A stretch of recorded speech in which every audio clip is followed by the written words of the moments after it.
Well, friends, hello and welcome. We're really at the end of the year here, and we're going to do something different today. This is going to be a very special episode of Coach's Corner.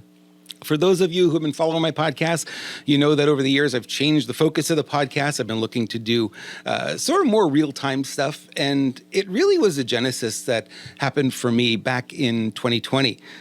My buddy who's with me here today, I'm going to introduce him in a moment, was here in the studio with me, and we were talking about the shutdowns that were going to happen, the lockdowns in California.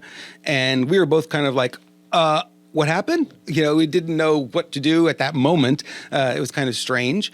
And what ended up happening in the weeks that followed was that my clients started to call me. And I've always been known as a guy who's like, I kind of know what's going to happen right down the road, around the corner. I kind of know what the next step is.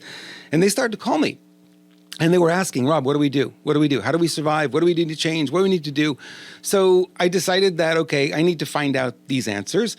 And my buddy here, he sort of pointed me in the right direction to say, hey, there's more to the stories than is being reported in the mainstream media, the narrative, if you will.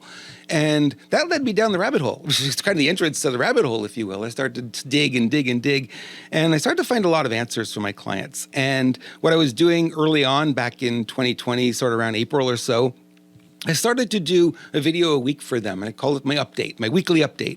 And what I was doing is giving them the frame of what was happening. There's been so much that's happened over the past 2 years. We want to start out today, and we want to give you sort of an overview of the last 2 years. What are the things that have happened? What are the reactions to those things that have happened? And I'm going back 2 years. Now, you might say, Rob, 2021, that's enough, right? It's enough turmoil for 1 year, right? But I think in my mind, and you could be, different, you could think differently about it, but in my mind, 2020 and 2021, you could group them together, right? Because really, it was a lot of the same thing that happened.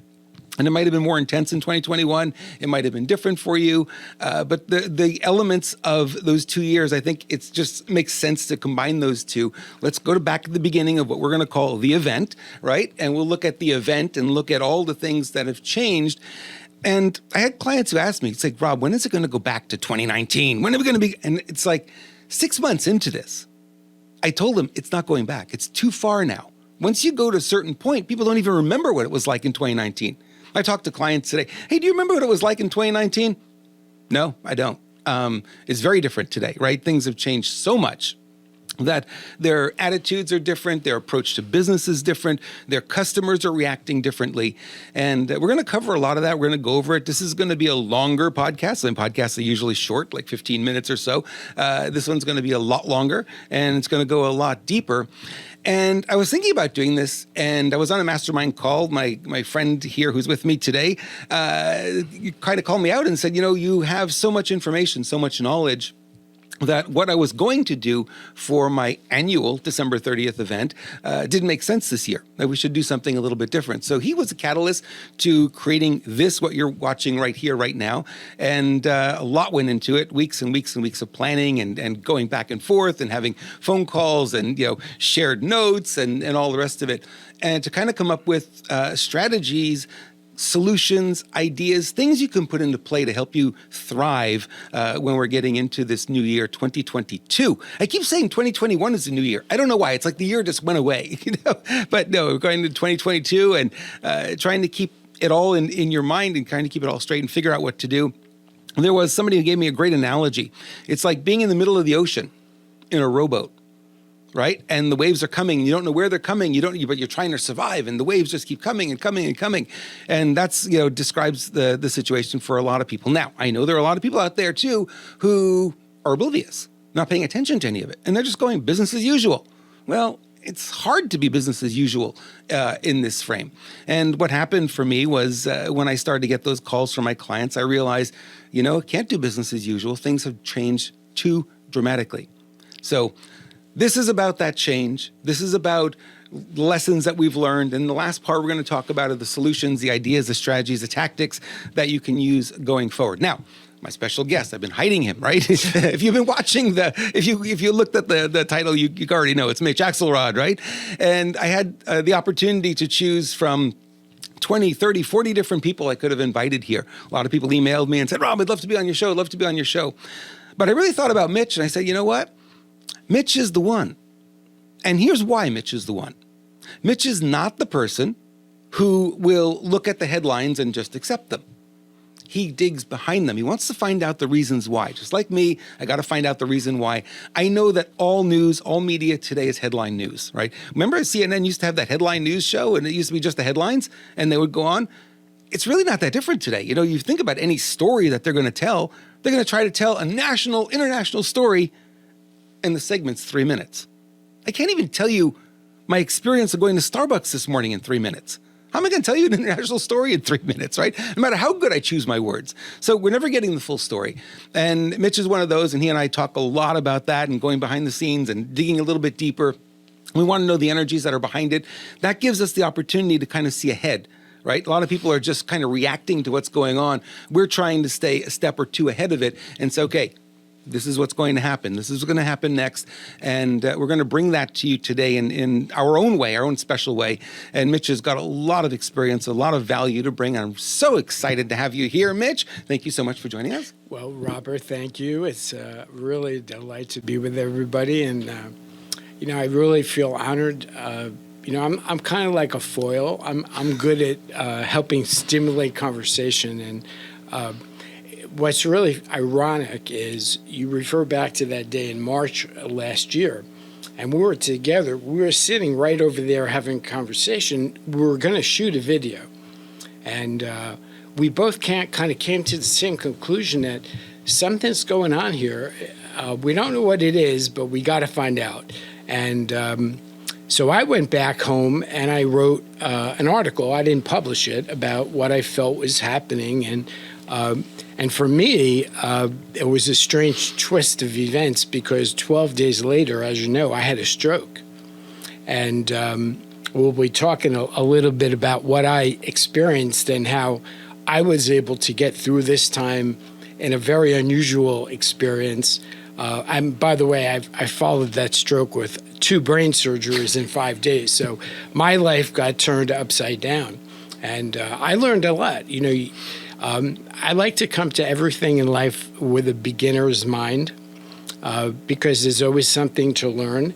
And even in the dire times and the adversity and the setbacks and life-threatening situations, there's always gold in their hills.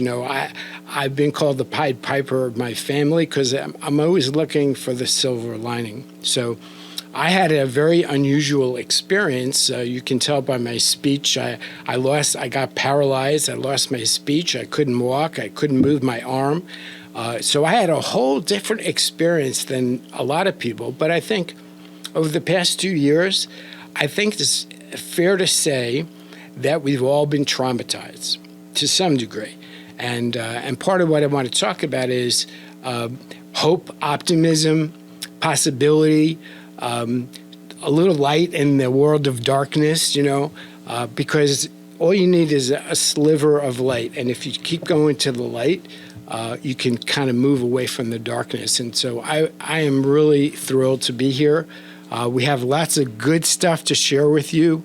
And we are going to get to talk a little bit about work and business and how you can attract customers in times like these, and some strategies and tactics as well. So let's just do. We have a lot. Yeah, we have a lot to share today, and we're so grateful that you're here and joining us. We're streaming on, I think, 9 different platforms right now live, and we're going to be on another 30 different platforms with the podcast later, so we're going to get big distribution.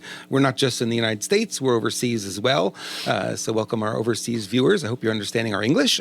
We'll try not to use our New York accents. We're both from New York. We'll try to be a little smoother with the way we speak. I want to get started today, Mitch, let's go back to that, March 2020.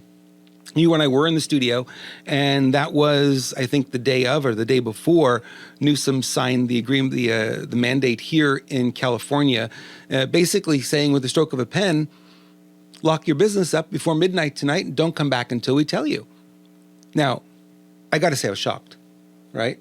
That was shocking. I had no fear about the bug, no fear about getting sick, no fear about any of that stuff. But that one really set me off in a way. It was like, wow, we really serve as business owners. We really serve because they allow us to serve. right? So they can come along and just sign an executive order like that and say, no, you can't open your business anymore unless you're one of the chosen businesses. Your Costco, your Home Depot, or your food store, or that kind of thing. You could stay open, otherwise, not so much. That was scary. It was unprecedented. I've been in business for 40 plus years, and I've lived through all kinds of ups and downs, cycles, real estate booms and busts, stock market crashes, 20% interest rates, bankruptcy personally, but I never lived through what we've lived through in the past 2 years. It's really unprecedented.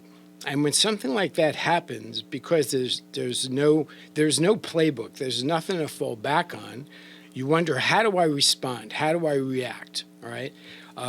As very much, I feel fortunate in a way. It might sound crazy, but I think my stroke happened at the right time. Like if it was going to happen, it happened at the right time because it really gave me a chance to step back and look at the whole world and say, all right, there are certain things I cannot control. And how do I deal with the things I cannot control? Do I let myself get frustrated? Do I let myself get angry? Do I let myself get stressed? And how could you not? And so I think the gift, my friend Dave said to me, he said, you've got a new book title, My Stroke of Luck, because my stroke actually discovered my brain aneurysm, and it would have burst, I would have been dead, right? So that was very lucky. But then I also thought, well, it was lucky from the point of view that I got a chance to really go inside and say, what matters to me? What's important? What gives me meaning? And because I had 3 hours of rehab every day, occupational therapy, physical therapy, I had to learn how to speak again. I was focused on the present. And I think that this whole experience makes the future so uncertain and so hazy and so out of our control that in a way, the gift of that is to bring us present and say, okay, what is today? How am I going to live as fully as I can live today? Not worry, not complain about what I can't do, what I don't have. So it really was a gift in a way, aside from probably saving my life. In another way, it kind of gave me a rebirth, a chance to go inside, see what's important to me, and see what do I want to do with my time. The grains keep falling through the hourglass, and we don't know when that last grain is going to drop. And the day before my stroke, I was healthy, vibrant, and the day after my stroke, I was a whole different person. And so I think that there are lessons in everything, and that's what we're trying to pull out is the nectar of the lessons, not dwell on the difficulty, and then look to the future with some optimism, say, what's within our circle of control, our circle of influence, and focus on that, and somehow be able to deal with the world, but not let the world so much influence us. And that's been a journey for me. It's been work, but it's been worth it. Yeah, and it has been, no question. One of the things I was telling my clients back in March of 2020, April of 2020, was try not to disrupt your daily habits too much. It's like, try to do the same thing. You get up at 7 o'clock every day, keep getting up at 7 o'clock, although you may not have any place to go. Do everything you can to keep things as normal as possible, because that normalcy gives us certainty. Mm-hmm. And if we don't have the certainty, then we're really thrown. And that was helpful for me. I really did that. I really just maintained, the pattern. I actually didn't stop working, although I didn't come into the studio. I had computers at home, and I was getting up at the same time and doing the same hours every day, keeping things as normal as I possibly could, because you're right. When things start to go off the rails like that, uncertainty creeps in. And then what happens is people will retract and they pull back from, and they don't know what to do anymore. And it gets worse when you start doing that. Yeah, and I had really, I had a time on my hands. I went from the hospital to a nursing home, and I was in the nursing home right at the beginning of the lockdown. And boy, was that a crazy experience. And I spent 9 weeks there. And it gave me perspective, because no matter how bad you think you have it, there's always somebody worse off.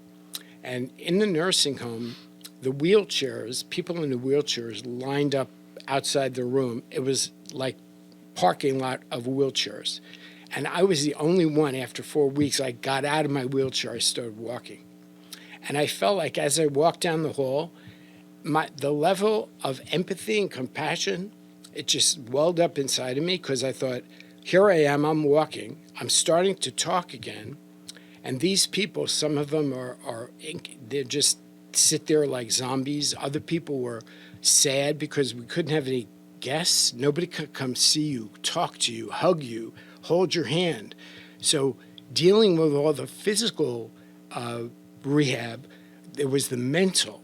And the mental was, I think, what got me through, was what the strength I got from the mental to realize, all right, I'm going to keep my eyes forward on my task, what I have to do.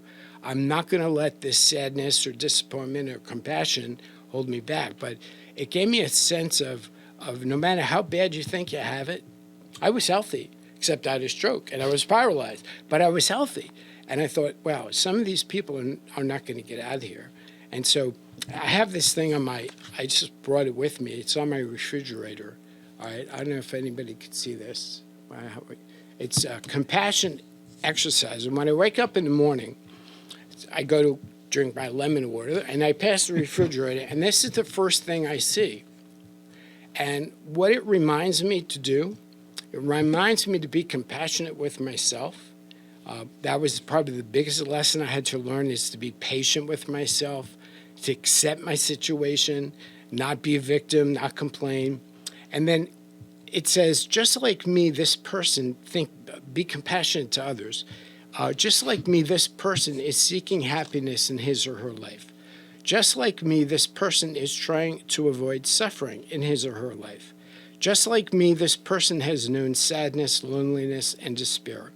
Just like me, this person is seeking to fulfill his or her needs. And just like me, this person is learning about life. And that's what I wake up to every morning. And that gives me a sense of, all right, no matter what's happening to someone else, you can always find compassion, and to be compassionate to yourself. And I think that may be the word for me. Everybody talks about what's your word, but that is certainly one of the most important words in my vocabulary. So I think, and honestly, it's missing from society now more than anything. I mean, we are being divided by so many different things. It's not just politics anymore, politics and religion, which is what always divided us in the past. But now it's just like one thing after another, and it's hard. People are like, well, you're not on my team, so I can't talk to you anymore. And people unfriend you on social, and you get hurt by that. And it's like on and on. It just doesn't seem to end. What's interesting about that is sometimes we do work, we create things, and we don't know we're creating them for ourselves, right? So back in 1999, I was writing a book called Success Abilities, 21 Life Skills for the 21st Century. And I went into my high school in my town and met with them, and I said, I'd like to present this. And they said, let's do a TV show. And I said, great. So we did a TV show, went on cable all throughout the area. And as I was rehabbing from the stroke, I realized that I had to fall back on these success abilities, because the first thing was acceptability. I had to accept my situation. This is it, not the new normal. This is it, right? This is what is now, accept. The next, responsibility. And that's the big one. So what is responsibility? Well, am I responsible for my stroke? Well, who knows, right? But I'm responsible for my response to it. Responsibility. So in between stimulus and response exists all of life. When you really think about it, think of that. Everything in life is a stimulus. In between your response is a gap. In that gap, you have the ability to choose your response. If you react from the past, chances are you're going to react with fight, flight, or freeze. If you control that gap, that simple gap, you really can respond to anything in life. And that's what I had to really, really, really work on, is my responsibility. Third thing, adaptability, right? There was a study once done that said, what is the single characteristic that is common with people that live to age 100? and they couldn't come up with anything. They couldn't say any one thing, but they said the number one thing of all of them was adaptability, flexibility, the willingness to be adaptable to your, like a tree blows in the wind, it doesn't stay rigid. So you have to be adaptable. And when you don't know, I've never had a stroke before. I don't know how to adapt to it. We've never been in this kind of situation before where somebody could tell you, close your business and you can't go in and you can't feed your family.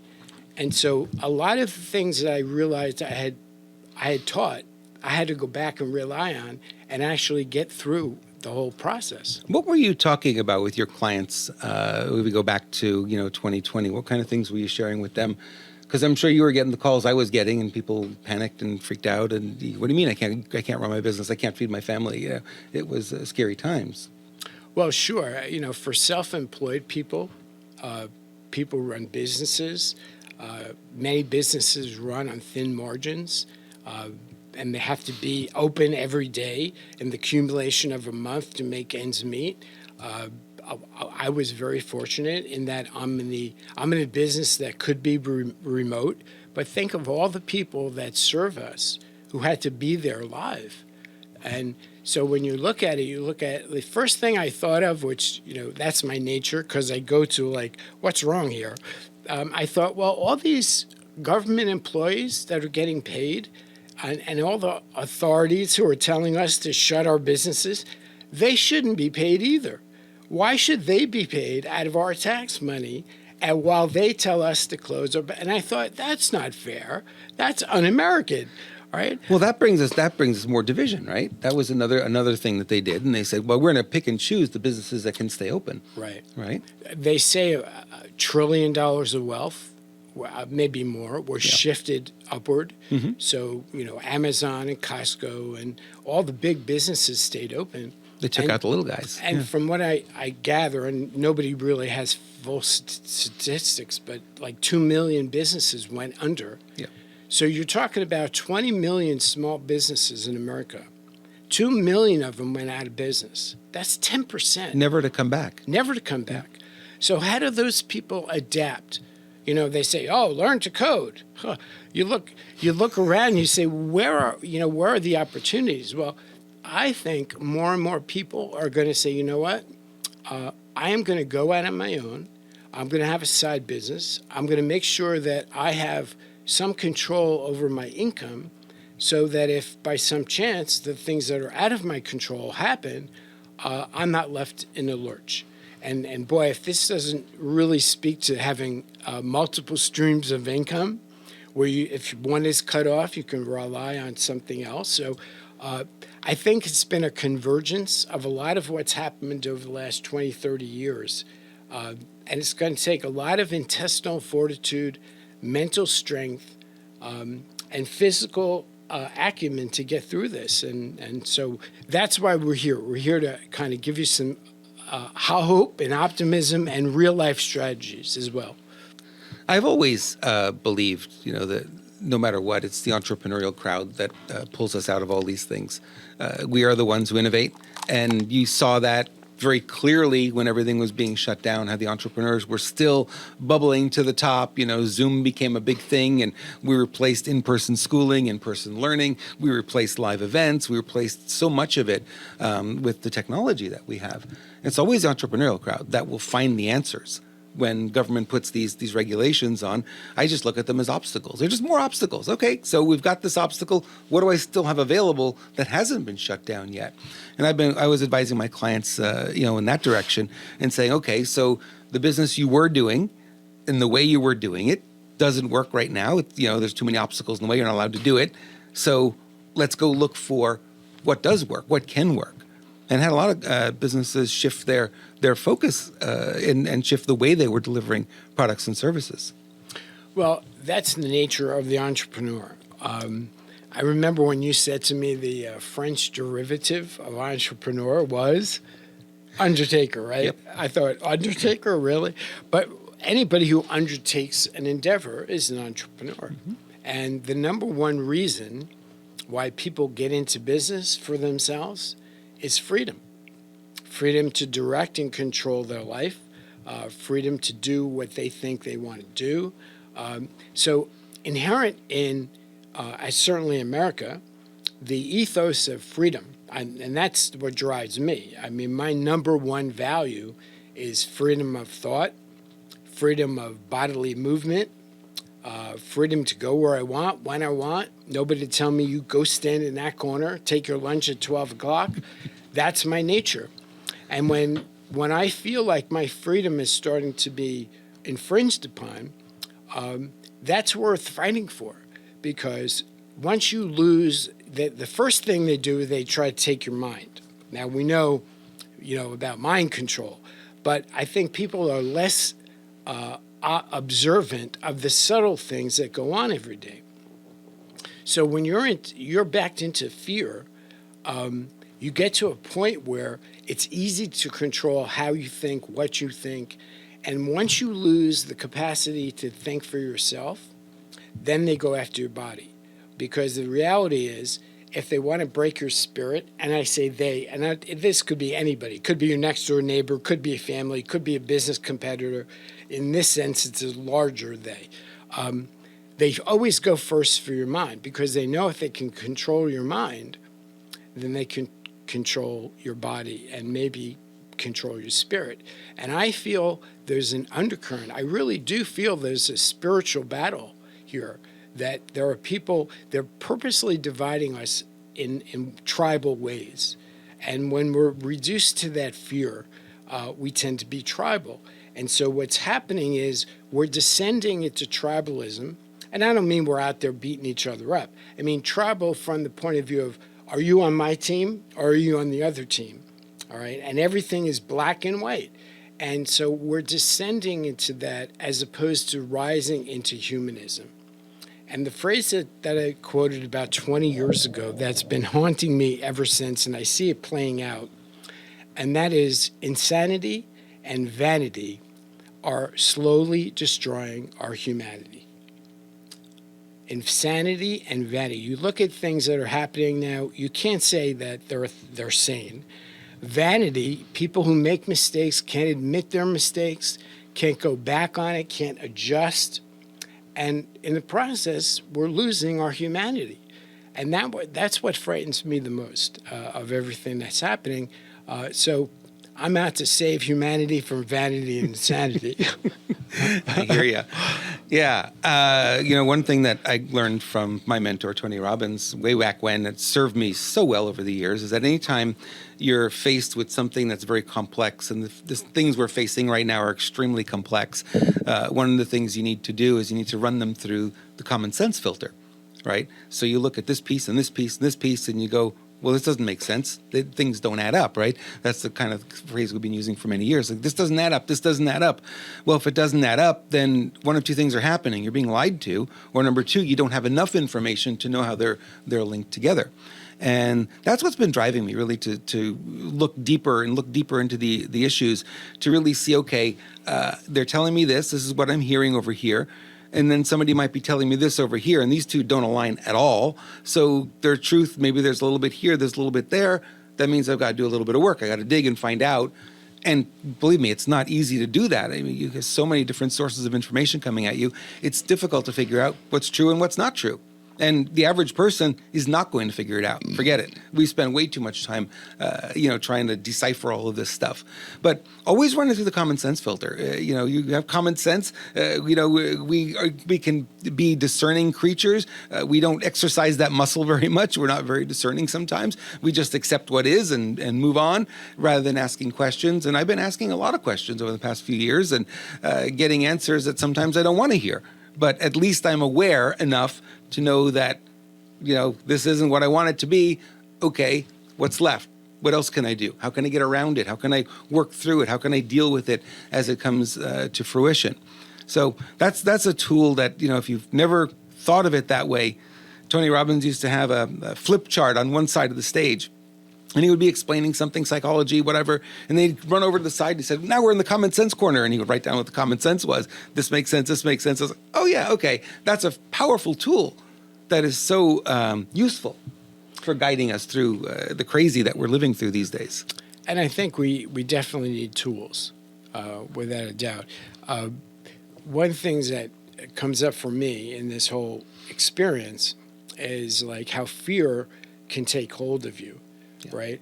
And when you get to a point where you're afraid of something, you can't see it, can't feel it, but you know it's there. It's as real as if you were jumping off a cliff somewhere. And when people are in fear, it's very hard to have a conversation because the conversation is dominated by that belief. You know, they talk about fear versus love, if you're coming from fear or love. And that reminds me of a very important quote that I've been using quite a bit for about 15 years. There was a guy named Robert Axelrod. He was a screenwriter. He wrote Lawrence of Arabia. What else? Dr. Zhivago. He 2 Academy Awards, but he was a great wordsmith, and I'm big on words. Belief. He talked about belief. So get this. This is a very powerful quote. Belief is not merely an idea the mind possesses. Belief is an idea that possesses the mind. Let me repeat that because when I heard this quote, it totally changed my life. Belief is not merely an idea the mind possesses. Belief is an idea that possesses the mind. Carl Jung said, men don't have ideas, ideas have men, or people, if you will. So when I got to thinking about that, I did a coaching session on something I call bursting the belief bubble. And I thought about it and I said, well, what do we do when we have a belief that we believe so strongly that it possesses us? In other words, if you can't laugh at it, challenge it, question it, if you can't have other people criticize it, shine it in the light of truth or whatever, then the belief possesses you, right? And what do you do when you have a belief that possesses you? We tend to defend and protect it. So even when new information comes, we don't accept the new information if it challenges or goes against what we believe. Now, I'm not saying all beliefs are bad. It's not a question of good, bad. It's who owns the belief? Or do you own it or does it own you? All right? And when a belief owns you, you can actually take that. There's an old story of the guy driving on the right side of the road. And here comes a Mack truck. He's on the wrong side of the road. But this guy is driving. He said, I'm not going to move. He's in the wrong. And he wound up being right. He wound up being dead right. So what I discovered in this whole process, being right is often not that important. Because if you defend and protect something that's not loving and serving you. So I have a filter, and this is gold. It's also good for business. Why would you hold a belief that doesn't love and serve you, or love and serve the people you love and serve? If you have a destructive belief, if you have a self-destructive belief, if you have hate, anger, whatever, and you start to realize that belief, that you holding on to that, it's like drinking poison and hoping somebody else dies, right? So my son said to me once, Dad, you're one of the only people I know who doesn't really hold a grudge. I said, yeah, because that's like drinking poison and hoping somebody else dies. I said, you dwell on it. The other person's not thinking. So why do that? So that quote really blew my mind. And now you can say, all right, if there's new evidence, if there's new input, is that belief serving me, loving me? No, then why do I hold on to it, right? So that was a powerful distinction, and I offer that to everybody I work with, to say, look at those beliefs that possess you, and if they're healthy, and they're loving and serving you, or loving and serving the people you love and serve, great. But if they're not, then you owe it to yourself to let go, or change it, modify it. Because sometimes you can hold on to your beliefs so tightly that they literally strangle you and they prevent you from seeing the possibilities in the world. So that was a really profound quote that I heard from him. You're seeing a lot of that going on right now as people are hanging on to these beliefs. They're being fed whatever they're being fed, whatever information they're being fed, and they don't have the time, the energy, the effort to dig beyond the headlines and find out more. And the belief with them, they start to hold it. It becomes part of their identity, and then they defend it to the death, literally. And it becomes what we call a conviction. It gets to that level where it's an unquestioned belief. It's part of them. They own it now. And that's really difficult. You can't have these conversations with someone if they're over here and you're over here, and you each have convictions. It's like it's only going to result in an argument. There's no pathway in. There's nothing you can do at that point. And we're seeing that a lot, and it's breaking families apart. And clients are giving up on some business owners. Oh, I don't believe what you believe. You're on the other side of this argument. I'm not doing business with you anymore. Right. And we're seeing that in retail stores. People don't go to some retail stores because of the way they're reacting to the situations. Like, no, I don't believe you're overreacting. You're doing too much or too little or whatnot. And, people are walking away from it. It's very divisive right now. And you're right. Compassion is the pathway out of this moving forward. I've been in business. I'm in my 44th year. I know I don't look old enough, but you look 18. Come on. I've always said that the key to business, I think, again, just opinion, is if you can sit in somebody else's seat, walk in their shoes, and see through their eyes, right?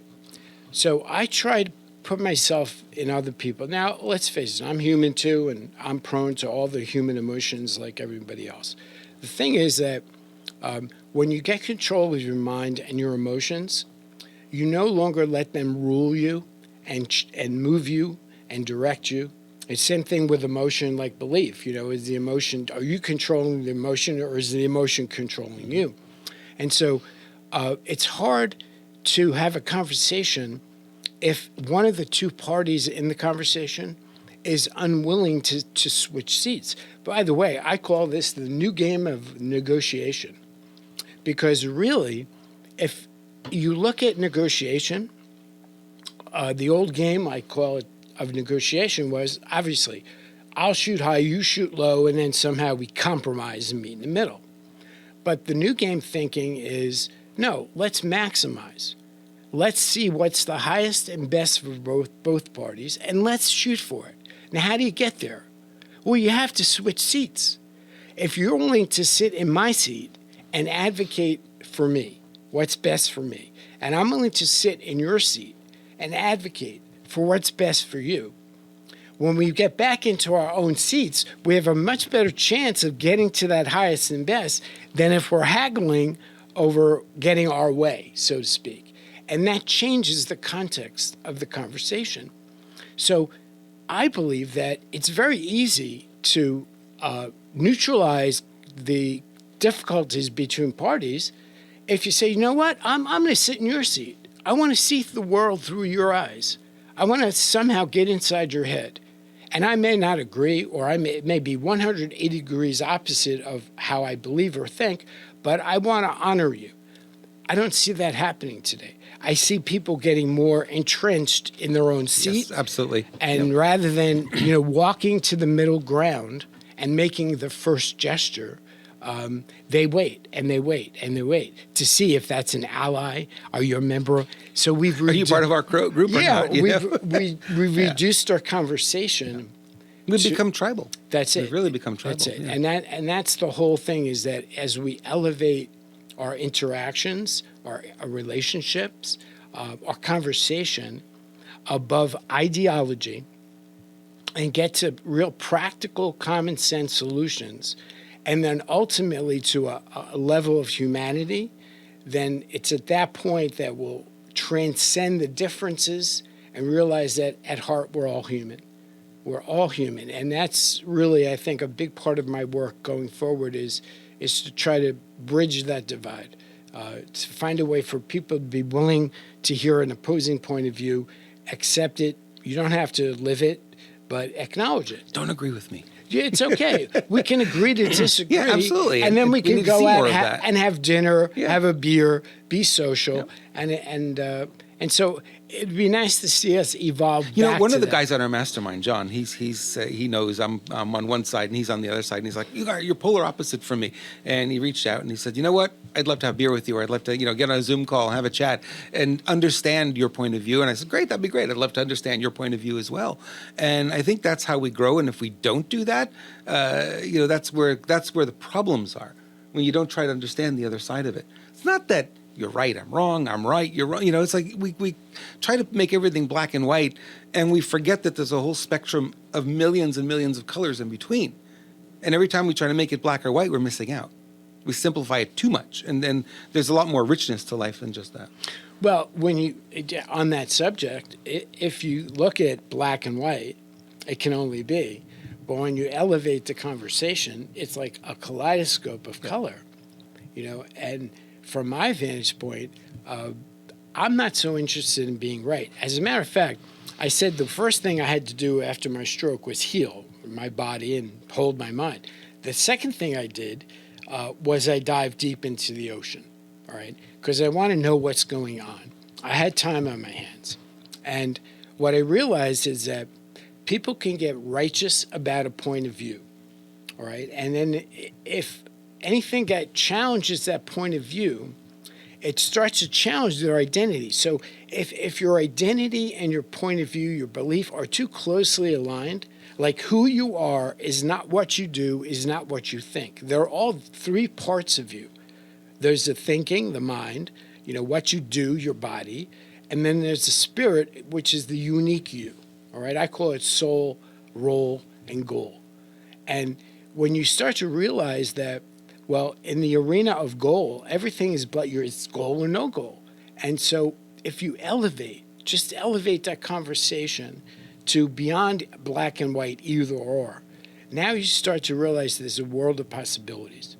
And so one of the big challenges I think people have is when they descend into that thinking, it's either this way or that way, they lose the possibility that could be both ways.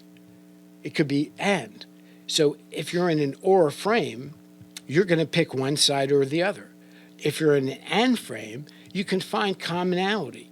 You can say, okay, what do we agree on? Let's start with what we agree on. Well, we're all human, right?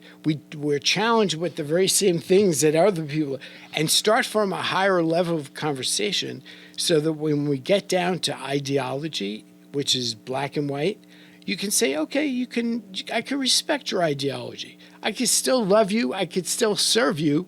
I'm not going to obey that ideology, but I'm going to love you and serve you. And so that's kind of how I look at the world. I guess it's because I'm the youngest of 8 kids, yours, mine, and ours. I was always the peacemaker. But I think making peace is a very noble gesture these days. Yeah, and you're looking at so much of the stuff that's going on, and people do take sides, and they get entrenched. And I think, we have these leaders, these thought leaders in our society, and often the media ends up being the thought leaders, and they're not giving you the full picture. They're giving you the headlines, and people are grabbing onto those headlines and go, yeah, that makes sense to me. And they'll just grip onto it without digging beyond it to find out the rest of the story. Who's a guy who used to do that, the rest of the story? Here's the rest of the story. His name's on the tip of my tongue. Somebody will ping us. I will. Here's kind of an analogy, I think, what's happening now, and why it's kind of frightening in a way. And at the same time, when people are willing to dive a little deeper, they see things that they don't see on the surface. And I observe, and it's not a criticism, it's observation. I'm an observer. I try not to criticize. I criticize myself enough.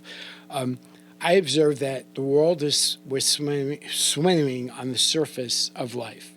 And in 2019, let's face it, that was one of the best years in America, probably worldwide, but certainly here. Wages were up, income was up, things were going well.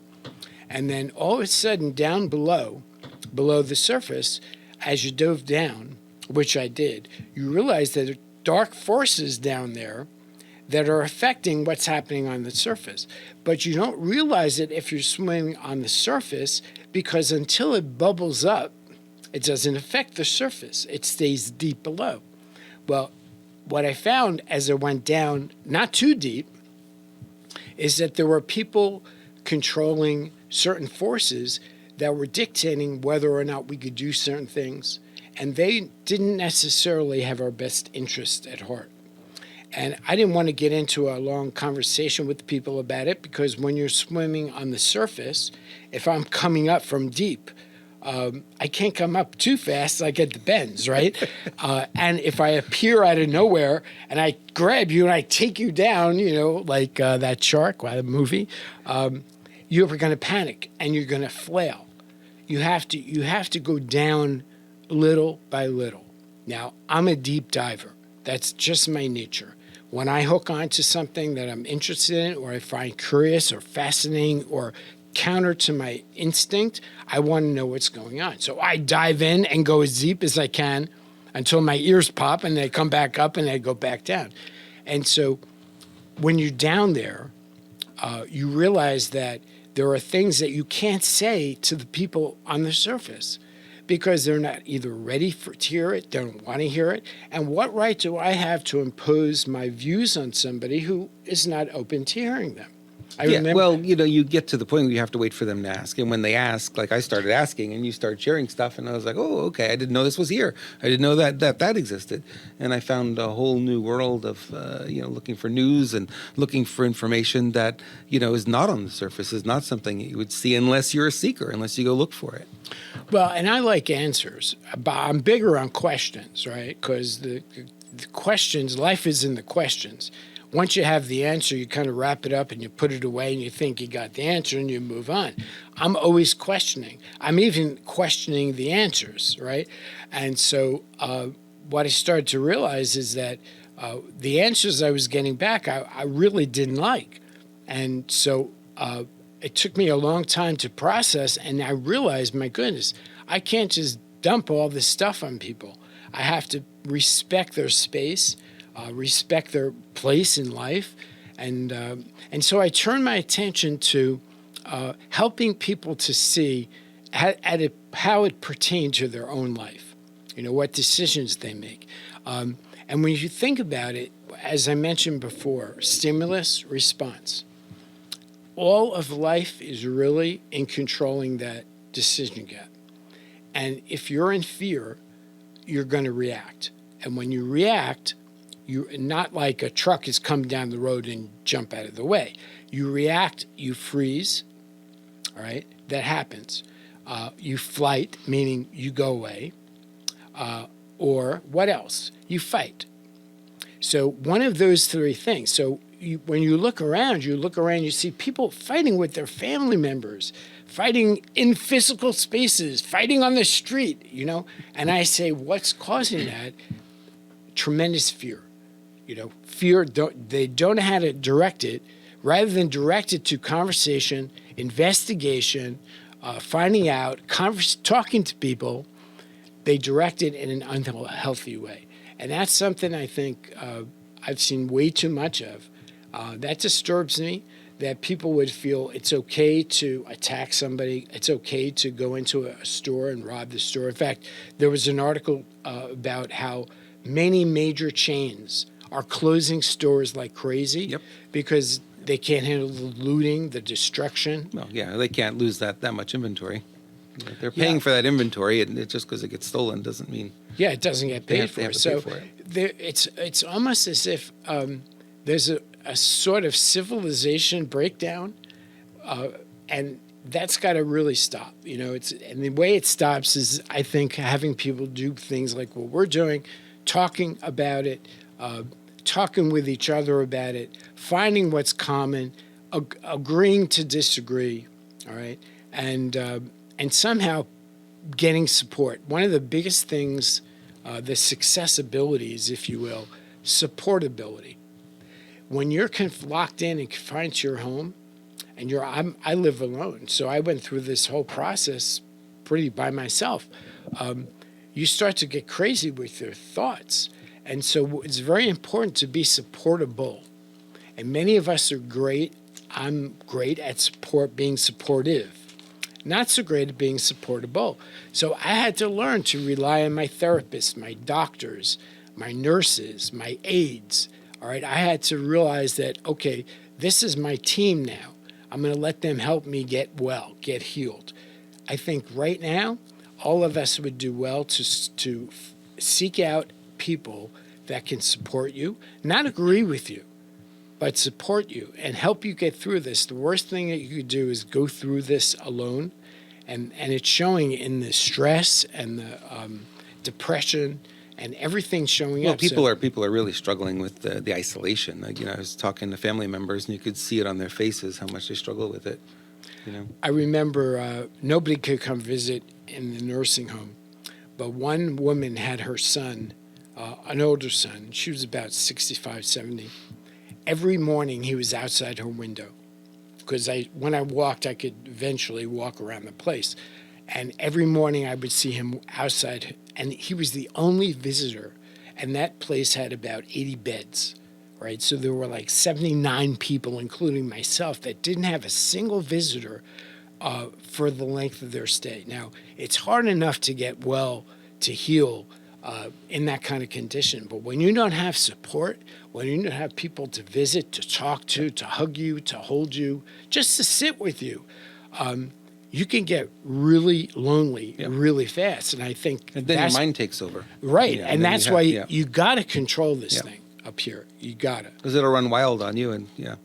And I saw that. I saw that with people. And then when I got out, I saw how it had already infected, I call it the mind virus. You get an infection in your mind, and all of a sudden you're thinking crazy thoughts. But you couldn't help it because everybody's so isolated. So I guess it's time to really reach out. If you haven't reached out already, reach out to people that want to support you. I'm one of them. I love to support people. And I'll always talk to family, friends, neighbors, whomever. Sometimes you just got to listen. Everybody, we're in a talking age. Everybody wants to talk. Not too many people want to listen. I think you could really change a person's life if you just sit down and listen empathically. So we have some gifts for you guys. Wanted to share that with you because, Mitch and I have prepared some stuff, and we're going to talk a little bit about that, and then we're going to continue our conversation here, talking a little bit of social media and some of the things that we've learned a lot over the past 2 years, and what can we do going forward. So we've got a lot coming for you. But tell them about what you have to offer. I'm going to put the link up here so people will know where to go.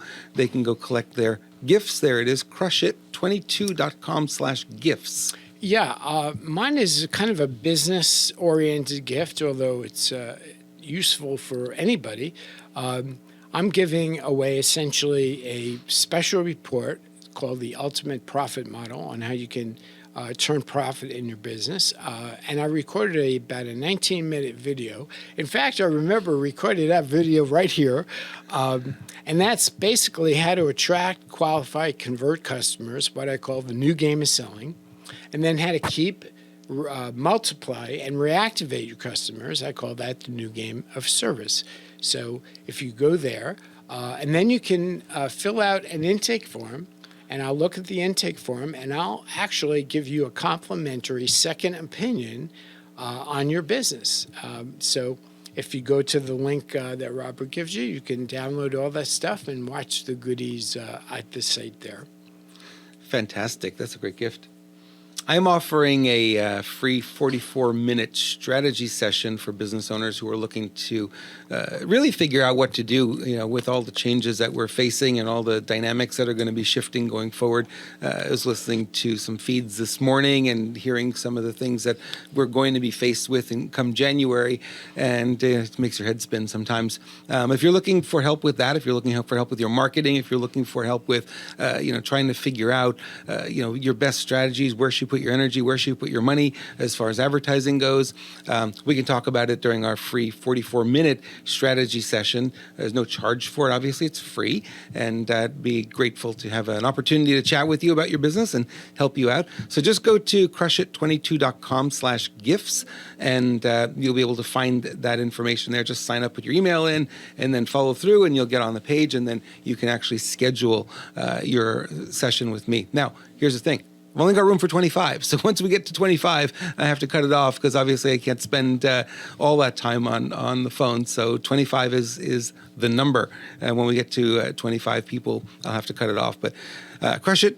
22.com/gifts. And we'll look forward to meeting with you via Zoom. It'll be fun. Really love doing that. Okay, let's go into the next phase here. I want to talk a little bit about, we talked a lot about people being in different tribes, and there's a lot of division. And, I've been unfriended several times on Facebook. People don't believe what I believe, and so on and so forth. And my rule on social is I don't unfriend anyone because I disagree with them. Why would I do that, right? I only would unfriend somebody if they personally attack. That's over the line for me.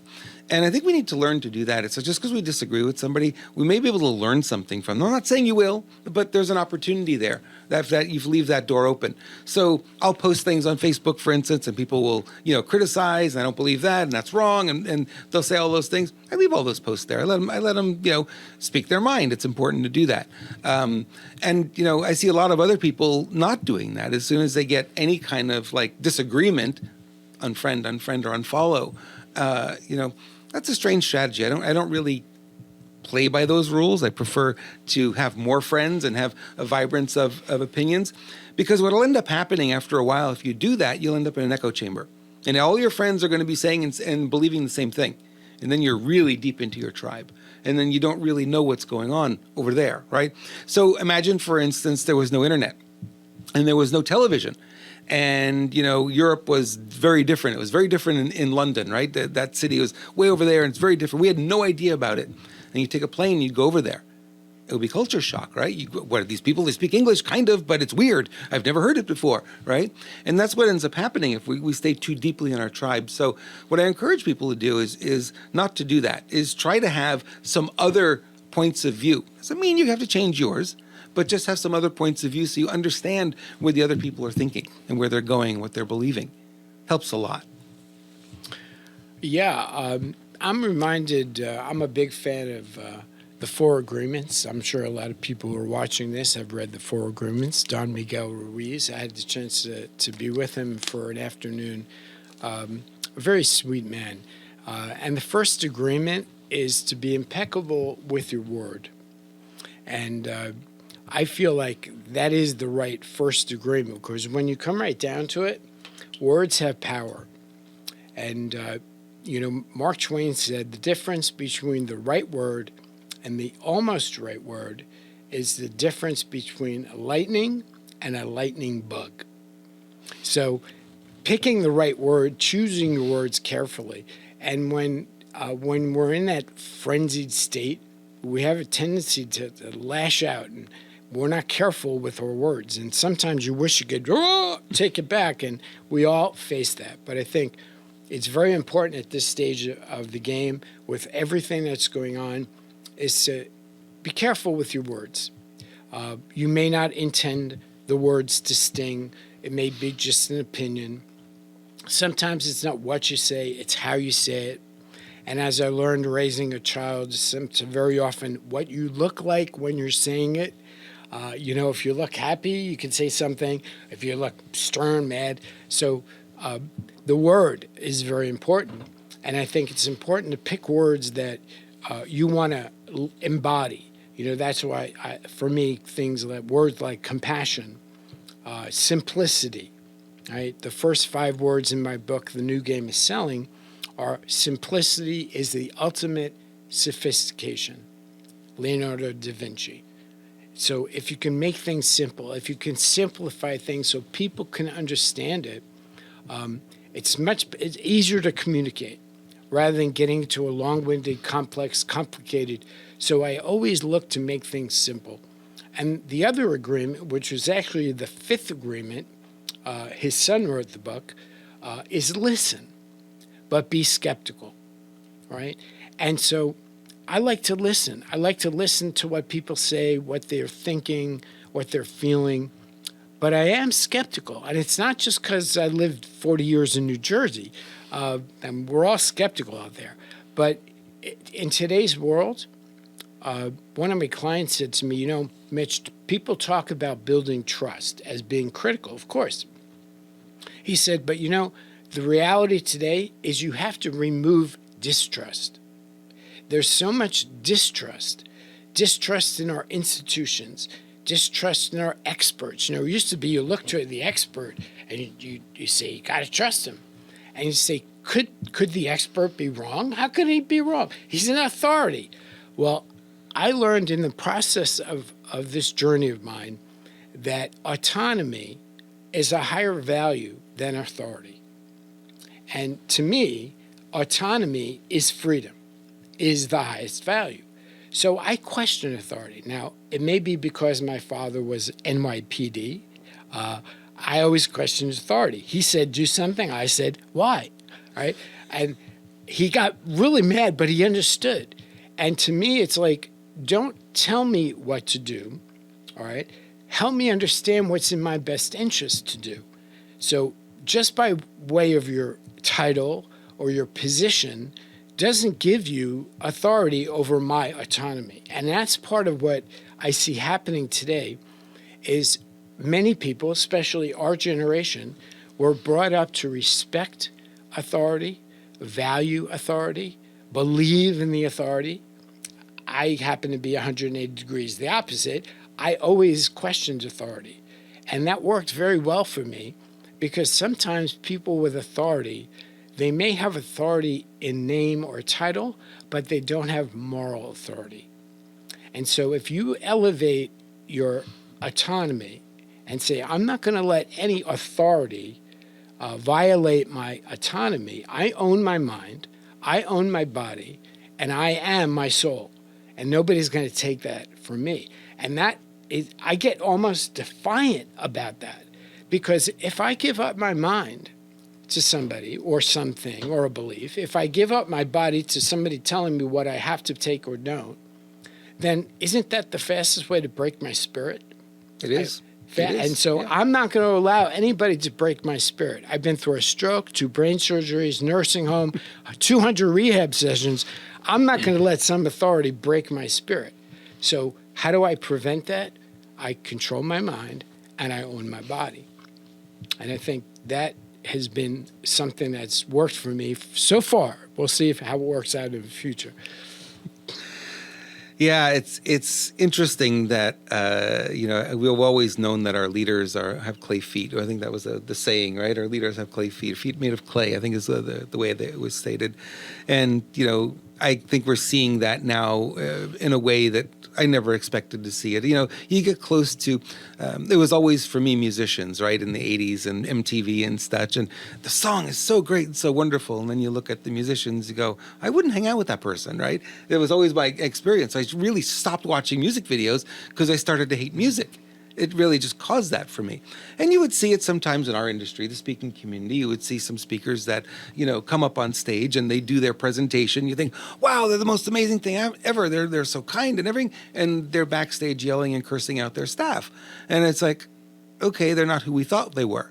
But the leaders that we have today, so many of them, we don't see that. We don't get to see the behind the scenes. Media only covers what's on the facade, and you get what you get. But now their actions are really starting to, lift that curtain up, if you will. And a lot of people are seeing more and more, like you said, it's like they're in authority, but they have no moral authority. And they're just making decisions and doing stuff for who knows who's behind them, who knows who's pulling the strings. But it's not in our best interest. Well, and that's for each individual to determine or what's in their best interest. But when you look at the collective, one of the big distinctions, and I've been a student of something called axiology for 30 years. I've been a student and a teacher. Axiology is the science and study of human value. And the premise is that there's 3 dimensions of value. I use the words soul, role, and goal. Love, serve, and obey. And the authority demands obedience. Whether or not it's moral or immoral, the highest value of the authority is obedience, control. Well, that's the antithesis to humanity, because humanity is self-control. It's freedom, autonomy over the one thing I own, which is this thing here. The authority wants to control it. So when you look at somebody who's an expert or an authority, I personally filter through the lens of what's the motive, what's their purpose? Is their purpose to love and serve their constituency, or is their purpose to control, to have authority over, to have dominion over? And I don't think I've ever seen such blatant across the board in so many industries where the authorities have been wrong, the experts have been wrong, the facts and data don't line up with the prognostications. So if you can't continue to count on the authority for your information, for truth, for what's real, but that authority is filtering the information through a prism of control and domination and direction, you're getting misinformed. And so how do you find the truth? How do you know what's real, what's not? More difficult than ever. And that's why I say, you've got to dive below the surface, or... Yeah, and that's always comes up, and you say, okay, so we're going to dive below the surface, and then the question then becomes, well, Rob, I don't have time for that. I've got to run a business. I got to take care of my family. I got this, I got that. We're on that perpetual treadmill, right? And, you and I, we spend more time probably than we really have to do that, to dig below the surface. But I think that's why people hire us in some respects, is they're looking for those answers that they don't have time to dig for themselves. And I think we've been very good at coming forward and saying, here, this is what we believe, here's where we stand. And a lot of people don't do that. And then you walk on eggshells around them because you don't know, what you can bring up, what you can talk about, what you can't talk about. Yeah. It's easier when you know where somebody is, on what side of all the arguments. There's so many arguments today, so many issues. It's easier when you know which side they're on. Well, I once had an experience when I moved out to San Diego, was going to networking events, and I'm not big on that, but I forced myself, right? So I go to one event, and I knew somebody there, so I went. And I met this guy, how you doing? And he said, I'm having this challenge. And he said what the challenge was. And I said, might I offer a suggestion? Maybe you could do this. I did it innocently, and I did it in a spirit of good neighbor. He ripped me a new one. He said, you don't know nothing about me. Where do you come off giving me advice? It was like, whoa, this is supposed to be San Diego. Everybody's supposed to be chill and cool. But he was right. I didn't ask. I asked him, but I didn't realize. I didn't say, can I offer you something? I kind of just went into it. And I realized, nobody has a right to give you advice if you don't ask for it. Now, it was a harsh lesson I learned because I'm always, sometimes too quick. And I realized that unless somebody wants it, is it really your responsibility to give them advice or suggestions? So now I ask people, how deep do you want to go? I'm the dive master, right? You're swimming on the surface. I'll come up to the surface with you and I'll swim with you. And I'll find how much I can say. But if you want to dive and you don't feel you have the time or the inclination, or you're too frightened, or you need somebody to hold, I'll dive with you.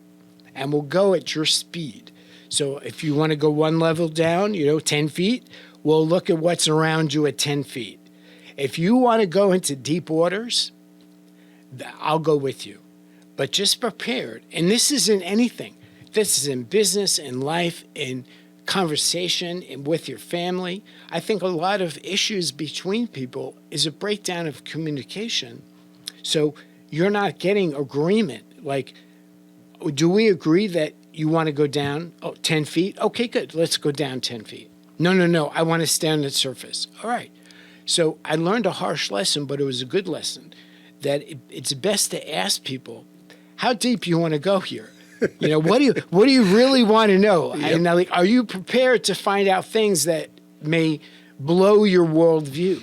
And a lot of people, I can appreciate it, they're not comfortable with going into that conversation. They're really not. And, Tony Robbins had always said, I really like the way he phrased it. He says, how many psychologists does it take to change a light bulb? Just one. But the light bulb's got to want to change. You're right? And I've used that throughout my entire coaching career, and I've been coaching now since 95, and I always, ask the question. It's like, are you willing to look at this? Are you willing to go here? Do you want help with this? Yes or no? And sometimes people are like, no, I'm not ready. I can't. I don't want to deal with it right now. And perfectly fine with that. I'll just sit back and listen.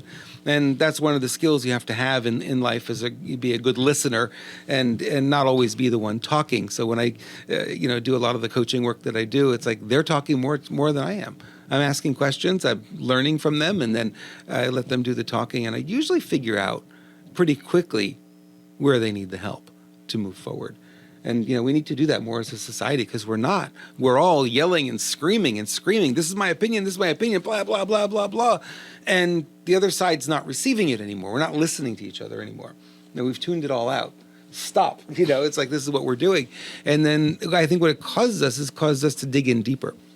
Yeah, you get your heels dug in. Dug in deeper. I was on a call. I was being interviewed by one of my clients last week. We were talking about business, but we got into a deeper conversation. And we got to the topic of selling, right? And I said, do you realize that people aren't buying what you're selling, right? Because you're not selling what they're buying. You're selling your product. You're selling your whiz-bang thing, all the benefits, advantages. But there's one emotional link that causes everybody to buy everything they buy, except for convenience items. And your job is to find out what that emotional link is. And you can't know. You think you're selling something, but they're buying something else.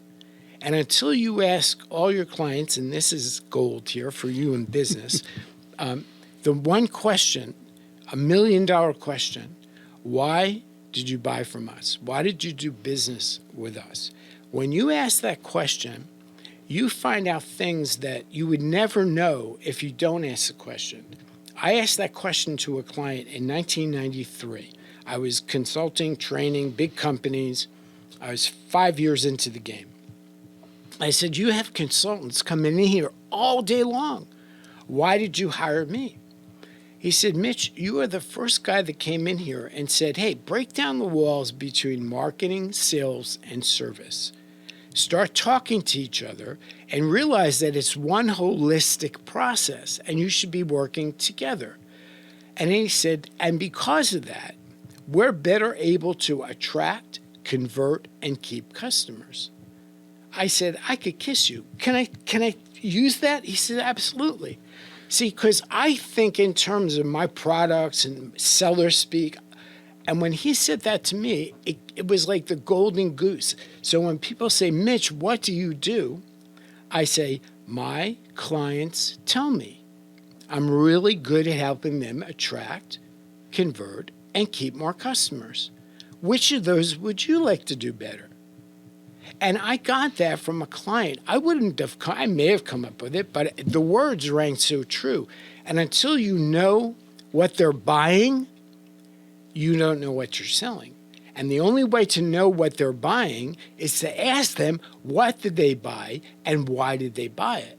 And then you have what I call the USA, your unique service advantage, which is far more powerful than a USP, which is unique selling proposition, that you go into a room, you create it, you language it, and you throw it out into the world, and you hope it hits, and then you look around, crickets, right?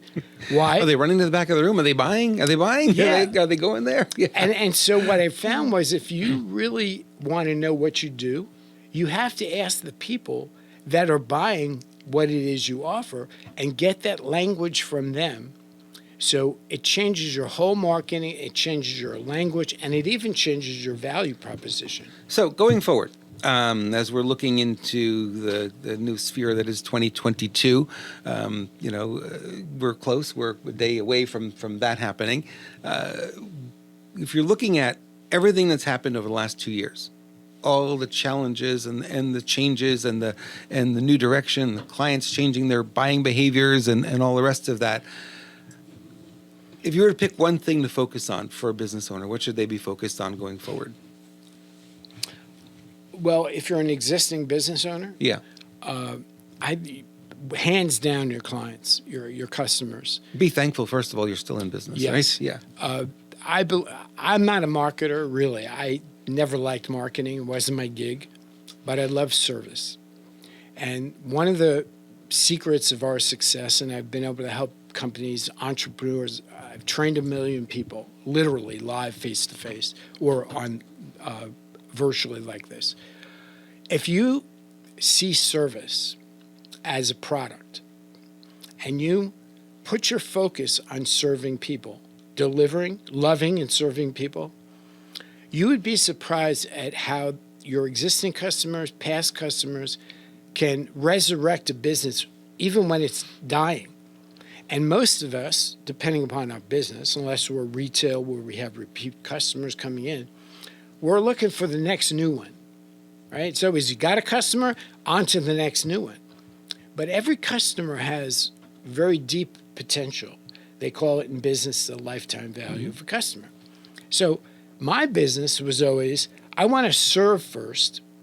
And if I can serve first, I will find people who want service. I can then sell whatever I sell and turn service from what is in most companies an expense department into a profit center. And that's how I came up with the ultimate profit model. I realized that every business, no matter what, whether you're sitting on your kitchen table or you're IBM, you market, you serve, you sell, you serve. All right? Marketing, expense, sometimes very expensive. Sales is revenue, income. For many companies, most I've worked with, service is an expense. So you have two expense departments bookending one income center. That's why salespeople get paid a lot of money. And that's why sales has to do triple duty. It has to pay for the marketing that generated the sale. It has to pay something to the company in profit or the salesperson. Then there has to be money left over to serve or service the customer. What would happen, I asked this for all companies I work with, what would happen if you could turn one of those expense departments into a profit center? Meaning you could make your service a profit source. That means now you'd have two profits and income centers and one expense. Transform your business. Take it a step further.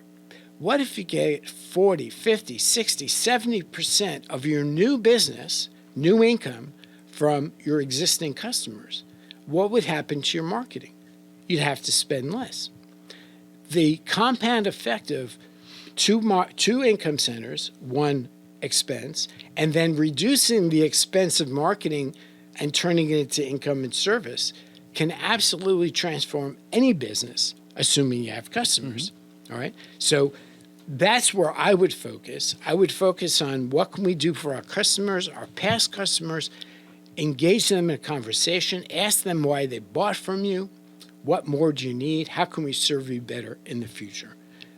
And that's where I would put my attention. So what I'm getting from you is that right now, if you're looking at a lot of the deal that we have to do as far as business owners, is we need to take care of our customers better because we're losing them. And they're, what I'm finding is I'm talking to my clients as well. What I'm finding is it's harder and harder for them to pull that credit card out because their expenses are higher, right? So when gas prices are shooting up like this and food prices are shooting up and rent is shooting up and everything's getting more expensive for them, it's harder to make that sale. So I like the idea. I like the approach of saying, hey, let's up the service rather than let's up the hype, right? A lot of companies will go, okay, we need to market more. We need to sell more. We need to make sure we don't lose anyone. Let's just push a little bit harder. But I like the idea of instead saying, hey, let's give them more service. Let's give them more certainty that they're doing business with us and it's going to produce a better result or they're going to have a better experience when they work with us and not with others. Well, when you think about it, and everybody can relate to this, right? This time of year, you get bombarded with offers from everybody, and the majority of them are discount offers. Heavy discounts, right? yeah. So your incentive is like, if we give you it at lesser price, will you buy it? Where I say, all those messages, what if you did a sequence of messages? Hey, why did you buy from us to begin with? What brought you here?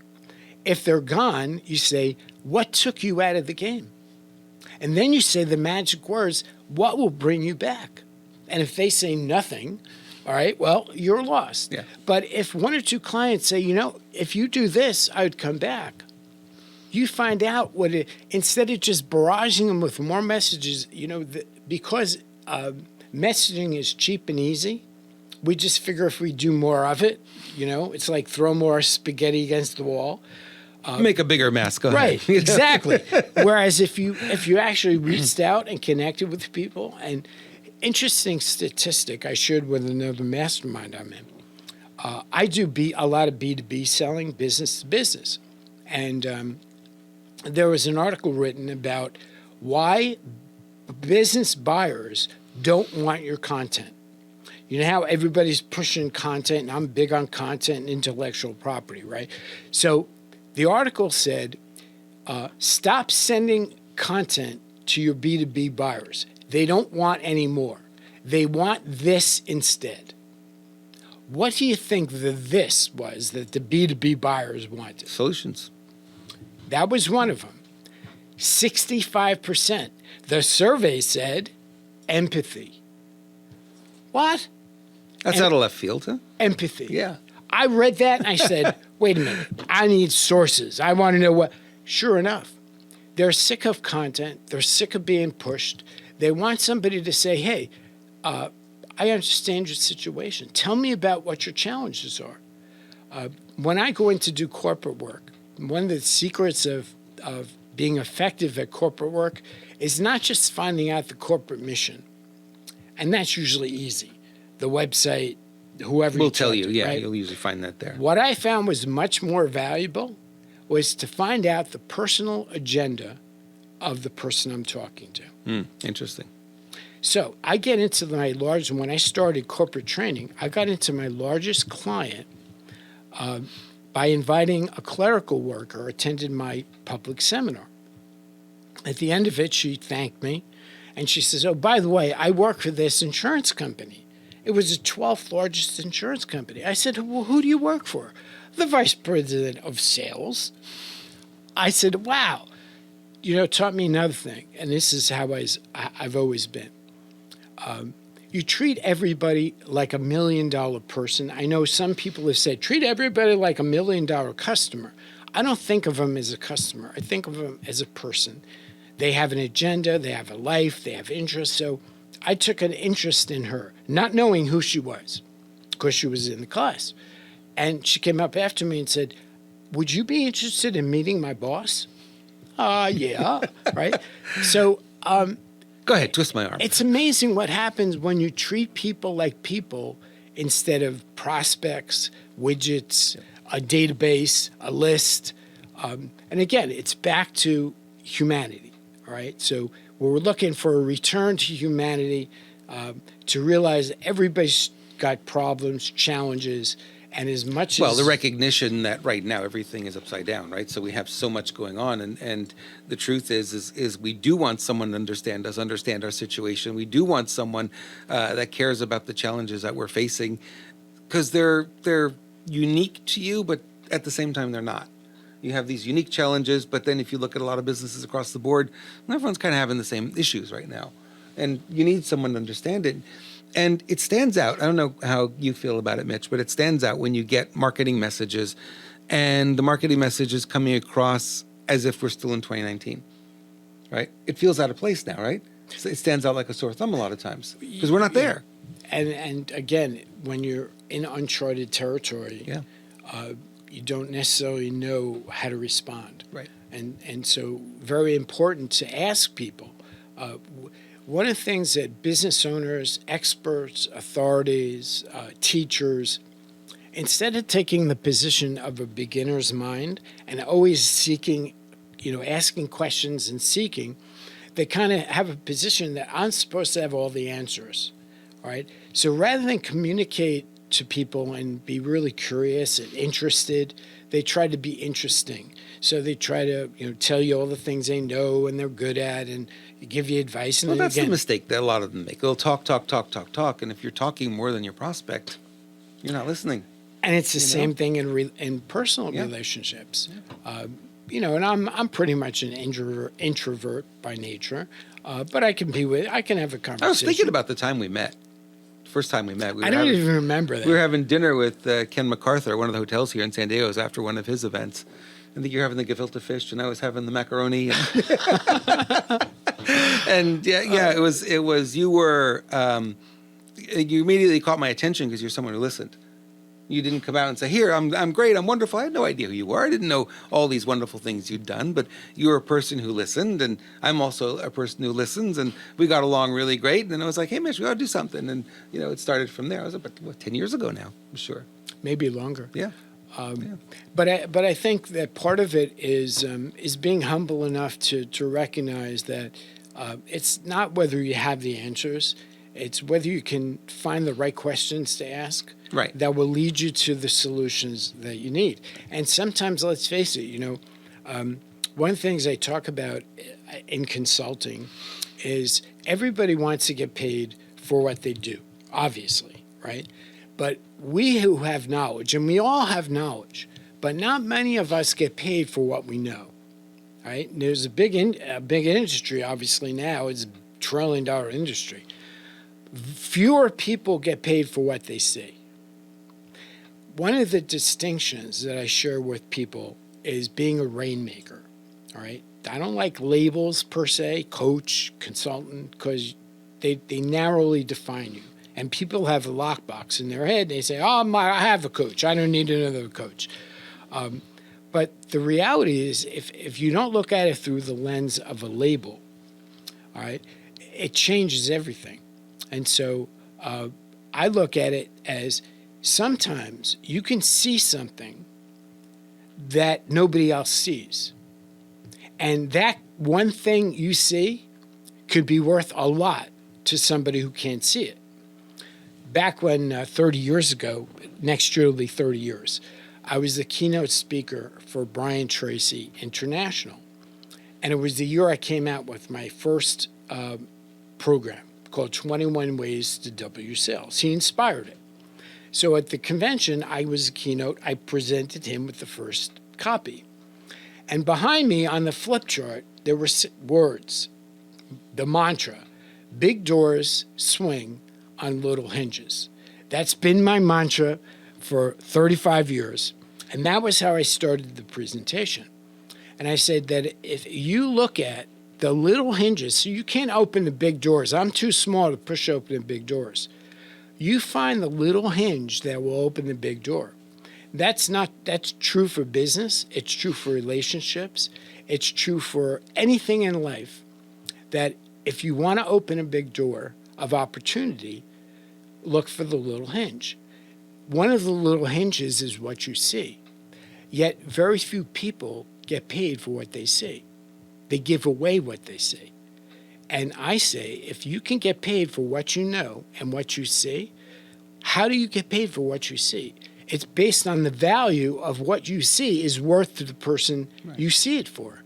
And so as you start to expand your possibilities, you start to realize, well, I could get paid for what I do, my hands.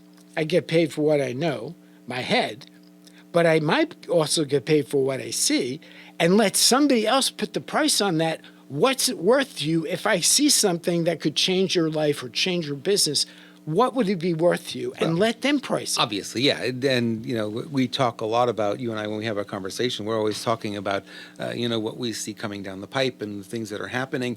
And there are companies that need that now more than ever because they don't see it. They don't have time to see it. They don't have time to look at it. And, when I look at, okay, so what do people really pay me for? My marketing strategies? Yeah, for sure. They like that. But oftentimes what I find is when I'm working with clients, they don't need another marketing strategy. They really don't need another marketing strategy. They already have what they need.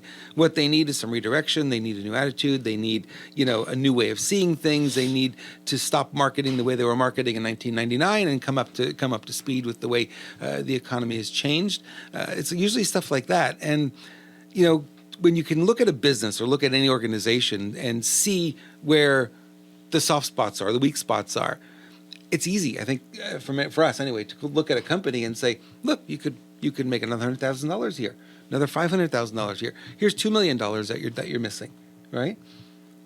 What's that worth? That's worth everything. And you don't know how to price that. because you're not You getting don't. paid for time. Yeah. You can see something in 5 minutes. How do you charge for that? Yeah. You can't charge by the hour.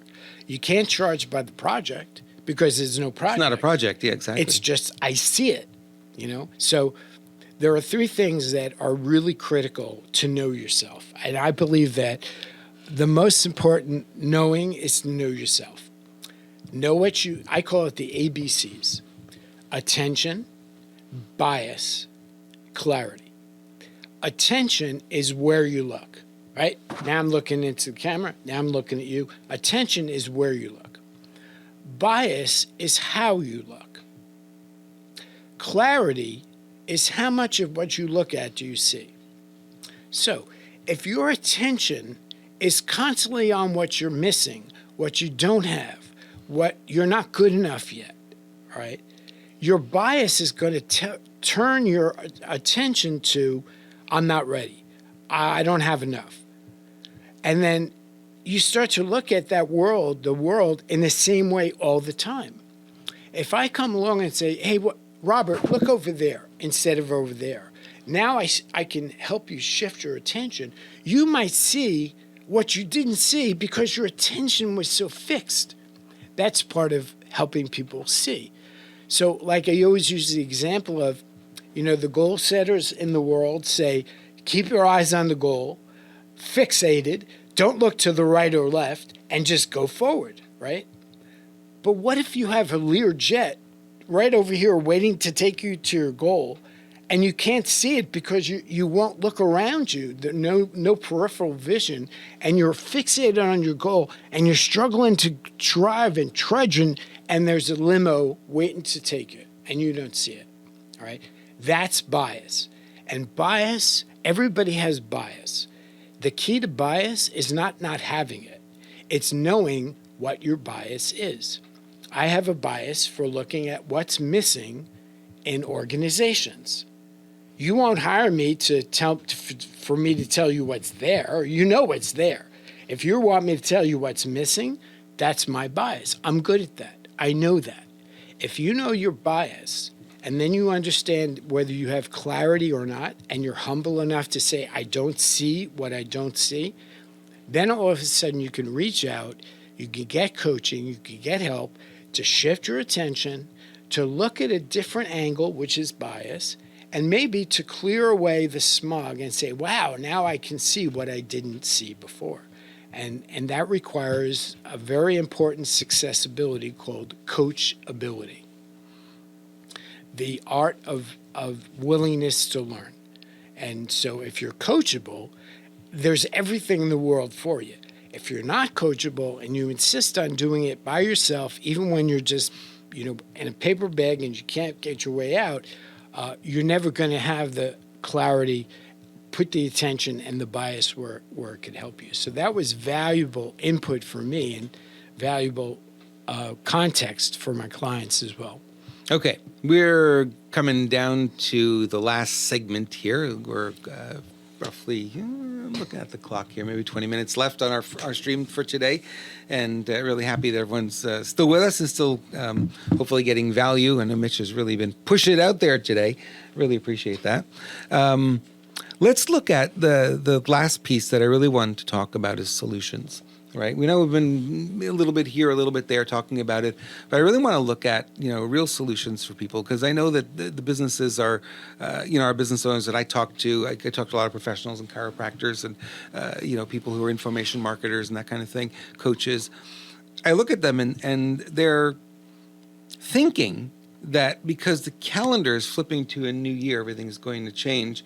I don't see that on the horizon. I see a lot more turmoil. I see a lot more chaos. I see a lot more uncertainty. We're still in the rowboat. We're still in the middle of the ocean trying to survive this. So let's talk about some things that might help people navigate, what's coming.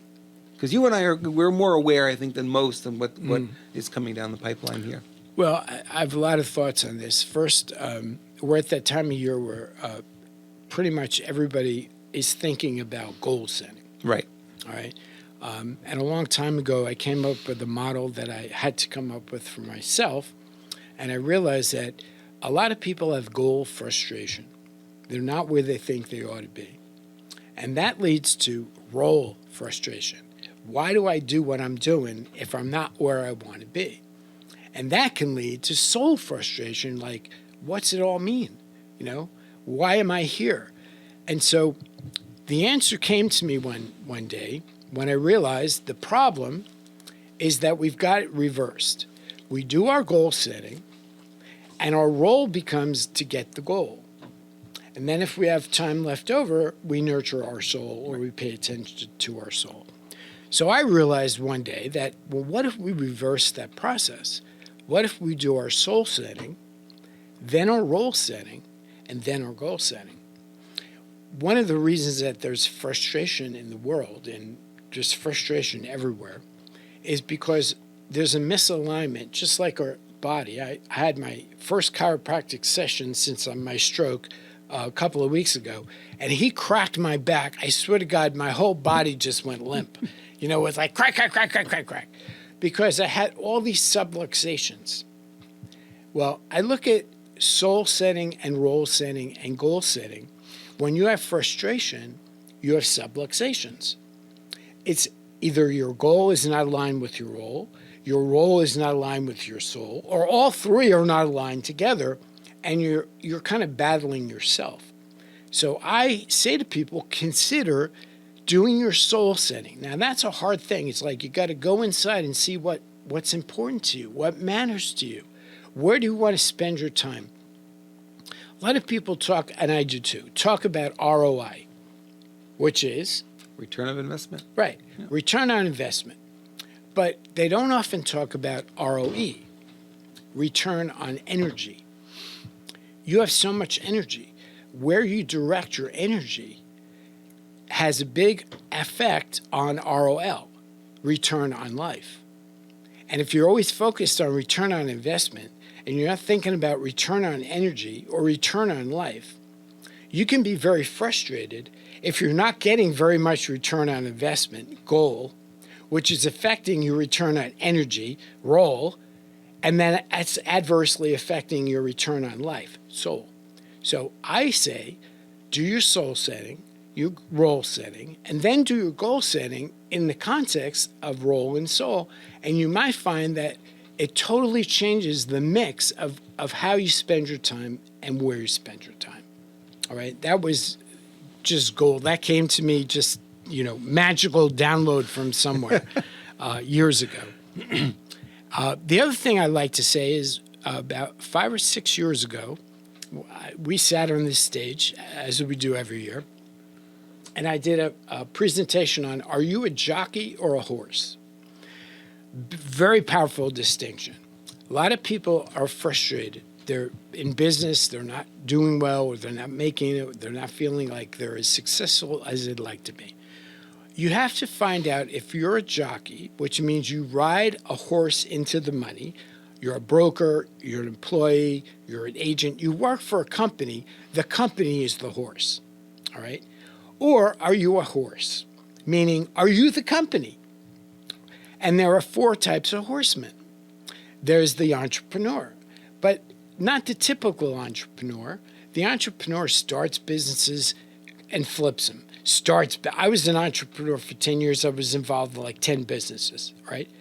But the entrepreneur needs the second horseman, a business owner, to run the business.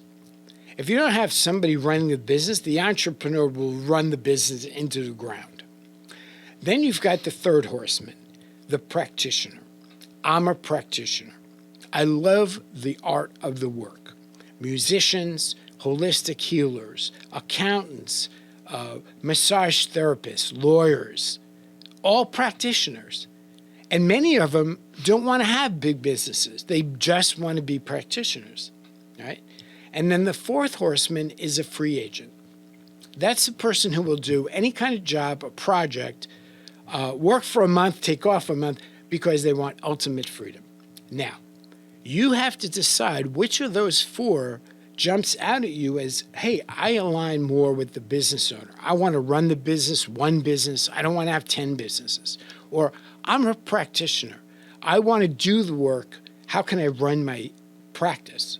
And once you decide which of those types you are, then it becomes much easier for you to organize the enterprise around your strengths rather than you being a practitioner trying to be an entrepreneur, or an entrepreneur trying to be a business owner, or a business owner trying to be a free agent. So the real message is you can't do it by yourself. Yes. And that's I see a lot of people do that, and I do that way too much. I need to bring in more people as well. And you have to know yourself. Yeah. Really, and again, back to the soul role goal. If you come from back to the meaning of entrepreneur, right, which is the French word is entreprendre, which is literally means to undertake. So you're actually an undertaker. And as an entrepreneur, we love everything. I love every aspect of the business. I can't decide whether I should be behind the camera or in front of the camera. You know what I mean? I want to be both. And how do I do both? That's got to get out of that habit. Yeah, and it's, again, accepting yourself for your strengths. And again, I think if people realize what they're best suited to do and who they're best suited to serve, it's easier to formulate a plan than when you're trying to be something that you're not, trying to learn something that you really have no aptitude, trying to do it all yourself. I'm a do-it-all-yourselfer. My dad used to be like, if you want to get something done, you do it yourself. Right? That's what you're taught. Yeah. But it's exactly an interdependent world, and you need support. So those are some things, a few more practical suggestions here along the way. Yeah, that's fantastic. And that's one of the reason that we're giving away the gifts that we're giving away too, is really to find where those weak spots are with you, and firstly for me in doing the session with you is really to find out where you're challenged, where you're struggling, and then offer you solutions in order to move forward and take it to the next step. Because things are uncertain out there. You look at the logo we have back here. Thriving in uncertain times is really the kind of the theme of what we're talking about here. I've been telling my clients since the beginning that they need to keep focus on the business, with a difference now is they need to also be looking over their shoulder. You got to know what's coming, and you got to know what's coming over the horizon in front of you, right? These things are coming at us, and for many years, politics for me was just I would follow politics for the marketing. Literally for the marketing. How did they market themselves? How did this president get elected? What was the campaign about? And I would look at all that and I'd get real excited about the marketing and what they said and how they said it, how they positioned themselves and all of that. Knowing full well that if you and I were to do marketing like that, they'd throw the handcuffs on us, throw away the key. You know what I mean? Because you couldn't get away with that kind of thing. They could do things that, we can't do. These days, I think it's real important to pay attention to it. Because when those decisions are made, those mandates come down, they impact us literally within 24 hours, right? It's not over there in Washington anymore. It's there and then it's here. Boom, like instantaneously. And you need to know what to do. And one of the biggest skills that you can have as an entrepreneur is flexibility. Right? You can't be rigid in times like this. You've got to be able to move with it's a dance, and we're dancing really fast right now. It's like 120 beats per minute. We're really going, and you've got to be able to be flexible in that. And I know people who are rigid and they get pummeled. The currents just come in, it just pummels them into the rocks, rather than being flexible like the kayak guy. And you're doing whatever you need to do, and you're jumping over the rocks and you're flying. You're actually enjoying the process. I know some business owners that are enjoying this process because they're getting more of their blood going, and they're getting more creative in how they're finding solutions. That's a very rare person that can do that. So if you can't do that, then you need to look for people like us who can figure out for you how to be more creative, how to get out of, what happens after 10, 15 years doing the same thing. You can't even think outside your box because you put yourself in that box and you're doing the same thing. Mitch, what else can I do? I'm doing everything I know how to do. Right. That's why you hire Mitch, right? That's why you bring me on, because we can show you things that you haven't considered. And one of the great things, really a gift that I think I have, and you as well, is we get to see multiple industries. So we can find things that are working in a different industry and help you integrate it into whatever industry you're in. And I think that's really key today, because not one industry has all the answers, right? You can't do what this industry is doing in your industry, or you can't keep doing what you've been doing all these years. You need to find new inspiration, new motivation outside of it. And I think it's a time that is challenging, but is also really good for the creative side of you. I'm very creative. I come up with very interesting strategies. You come up with very interesting strategies. And that creativity is really what's being brought out in us. And the reason I really wanted to do this is because I have found a new passion through it all. I found a new voice, something I didn't know was there, right? That as things get tougher and tougher, I actually get stronger, right? Who would have figured? So instead of being pummeled by it, it's strengthening me because more and more people now are coming and saying, I need help, I need help, I need help. And I'm saying, I have no choice now. I have to be strong for them because these are the people that I'm serving. So I'm looking at that and I'm saying, yeah, business is going to be really good if you're willing to stay strong, if you're willing to be flexible at the same time. It's really interesting to be strong and be flexible, right? You can't be strong and inflexible. A lot of people think I'm just going to be strong and stand here like a mountain, boom. But you've got to be able to, dodge the bullets when they come. And if you can do that, I think 2022 could be a much better year going forward. Now, I don't know about you, Mitch, but I'm ready to take 2021, stick it in a bag, tie it up, throw it in the river and forget about it. Let it go downstream and move beyond everything that we've been through. Take the lessons. We want the lessons for sure. Take the creativity from that and then take it to, whatever 2022 is going to throw our way. You mentioned box thinking, right? One of my mantras is new thinking. When I wrote The New Game of Business about 25 years ago, I came up with the brand, The New Game. And I realized there's a new game of business, right? And I said, what are the elements? Well, there's 3 keys: new thinking, new doing, and new being. Well, the being part is everybody's individual job. But the thinking part is something that people get into habitual thinking. So my mantra is not outside the box. My mantra is no box thinking. Throw the box away. Probably 30 years ago, I started this practice of waking up every day, not with a to-do list, with a blank sheet of paper. I'd get out my yellow pad and I'd say, okay, if I were going to create my day from scratch, tabula rasa, blank slate, how would I create my day? Now, I had things to do, but my life wasn't being driven by my to-do list. In fact, I recommended to my partner one time, you should create a got done list. And that's the first thing you should look at every day is your got done list, because your to-do list keeps growing and growing, and then you forget about all the things you got done. So new thinking is no box thinking. It's not outside the box. If you're outside the box, you're just in a bigger box. You're still tethered to the box. I say throw the box away and clean the slate. And sometimes that's scary because there's nothing on the paper. That's okay. You might go a couple of days with nothing on the paper. But it's almost like you have to clear your mind. It's like the old analogy of the rice bowl.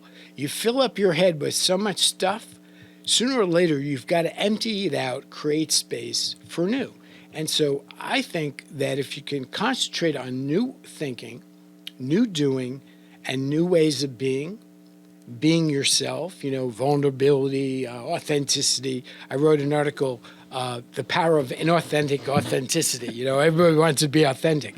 When somebody's being real and authentic. You don't have to pretend. It's coming out more now than ever, too. We're seeing a lot more of that. And I think that's the key to business is... Well, it is more now, more important now. I know we've been talking about it for years. Be authentic, be authentic, be authentic. And, you're not authentic when you're hiding your beliefs and you're hiding, because you don't want to offend anyone or you're afraid of what somebody may think. I really have a problem with that because the people around you can't have conversation. You can't have deep conversation. And what I find is because people know where I stand on the issues, I'm not afraid to talk about them, my relationships are closer, immediately closer, not weeks, months to build it. It's like, bam, oh, you're part of this, and I know where you believe, I know where you stand, and their relationships are very different. And there are people who are like, I don't, hate the way you believe, I hate the things you believe, and they go away. Well, at some point, they're never going to be a client anyway. They're never going to be a friend. They're never going to be close in my inner circle. I'm okay with that because now I've got this whole new group of people that have come on board, and the relationships are so much more fulfilling. It's funny about authenticity. When I wrote the article, I said, well, if all of a sudden everybody's being authentic, if now you're being authentic, what were you being before you were being authentic? Like, authenticity is not a marketing strategy. It's just being yourself, and your beliefs are part of yourself. I'll tell you what I was doing, and then I think a lot of people do this as well. I was choosing what I was sharing with people very judiciously, not to get them to dislike me. So what I was sharing, I was honest about, but it wasn't authentic because you never got to see the whole picture. You got this little piece here, this little piece here, this little piece here. Those were all true. And I was thinking it's authentic, but it's not. It's honest. Yeah. Honesty and authenticity sound the same, but they're actually very different. And you bring up a good point. One of the things that held me back way back when, and I had to wrestle with, and I observe it in other people because it's part of human nature. When you seek acceptance, validation, approval, yeah. right? I'm the youngest of 8 kids. When I was younger, I was the ultimate people pleaser. I just didn't want to have anybody fighting. I want to be with everybody. But you realize that at some point, you can't strive for approval, acceptance, validation. You have to be strong enough to be you. And if somebody doesn't like you for you, that's okay. That's okay. Yeah, that's exactly. actually a good thing. Yep. Because as we get more social, intimacy is disappearing. Yes. And I think this whole movement toward vulnerability, authenticity, is really a movement toward intimacy. So when you can talk to somebody at a deep level and not be fearful of what you want to say or what they want to say, like at the surface, that swimming, the deeper you go below the surface, the more intimate you get. So now where everything is so widespread, you can communicate with 1 million people, the very same people are seeking to get to know the real you. They want to be intimate with you. And you see it in the people who have large social followings. They tend to be more intimate with the people that they share the things they wouldn't normally share, like the little video we did just before coming live here today. They share the kind of the behind the scenes, and it's interesting because when I built the studio, it was like you never come on camera without a shirt and tie and jacket on. That was during those years when all this online streaming was fairly new still, and now it's like none of it matters. You don't need this studio to do what we're doing. Well, not only don't you need the studio, I've been really reluctant to do videos if I didn't feel I have the right background or backdrop. And you look at the videos that people put out, and once you get past the environment, you're focused on what the person's saying. Yeah. And so a lot of the things that we held sacred cows are no longer sacred. Yep. And that's difficult for people of different generations to adapt to, what's going on here? So there's, again, adaptability. You're never too old to learn new tricks. But like I like to say, I want to teach the young guys some old tricks because there are still some old tricks that work just as well as the new tricks. All right, let's talk about your free gift again. We have a few minutes here. Let's talk about what you're offering because I think that's important to share that. Ultimately, I'm offering a second opinion, but to get to the second opinion, you're going to watch a 19-minute video where I explain the 6 leverage points in the business, how you can attract, qualify, convert, keep, multiply, and reactivate customers. You get to download my special report called The Ultimate Profit Model and understand how you can deploy it in your business. And then if you fill out an intake form when you get there and do your homework, I'll check it out and I'll get back to you and offer you a second opinion as to whatever your major challenge or question might be. So normally we charge $1,000 for that. But in the spirit of the season and to help as many people as I can, for a limited time, we'll be offering second opinions. So go to that page, click on the link that Robert provided for you, and you'll get redirected there. Oh, there it is. You can see it right there on the screen. It's right on the screen. I got this little camera I'm looking at. You don't know how difficult it is to stay focused on not seeing yourself when you're behind the camera and be distracted to look where you're not supposed to look. So this is a very good lesson in paying attention to the right bias. So that's my gift. So go to Crush It 22.com/gifts, and you will get it for those podcast listeners who are listening and not watching the video. They can't see it on screen. For me, I'm offering a 44-minute strategy session. I've got 25 of them to offer. I could see some emails coming in already. Some people have already grabbed them. But I want you to grab this if this is of value to you, if you're a business owner of any kind, if you're a coach, if you're an entrepreneur, if you are an information marketer, chiropractor, professional massage therapist, whatever, who is really looking at 2022 and looking at the uncertainty, and maybe you've struggled the last 2 years, and maybe you're trying to figure out, new strategies, new things. That's what we'll talk about. We'll get on the phone or actually a Zoom call, because I like to see who I'm talking to. So Zoom has changed the game quite a bit over the years. And, we'll get on the phone, get on the Zoom call, and you'll tell me about your business, share with me where you're struggling, where your questions are.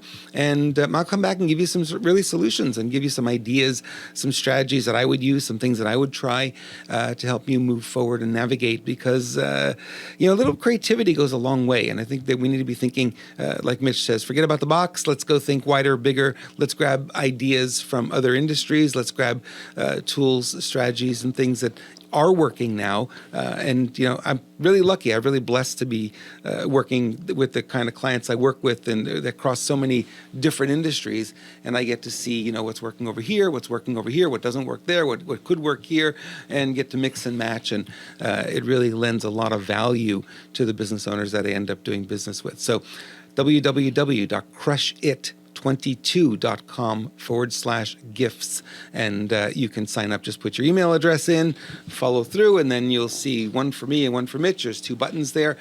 Just click on both if you'd like, or click on the one that you prefer. You're certainly welcome to take us up, both of us up, on what we have to offer here. And I hope you'll get that done. Like I said, 25 of them. There's only a few left because people are already grabbing them. So really excited to have a chance to work with you. Mitch, we're right about at the 2-hour mark. We said we'd do about 2 hours today, and here we are. This has been tremendous fun.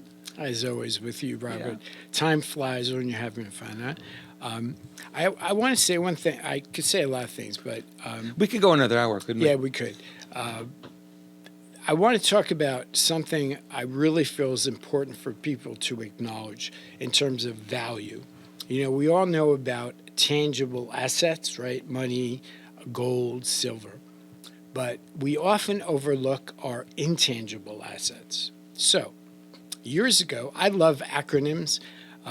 Sandy, my prior business partner, she used to get frustrated at my acronyms, but they were good for remembering things. So I came up, how could I come up with an acronym for this? So I came up with the acronym PRESS, P-R-E-S-S.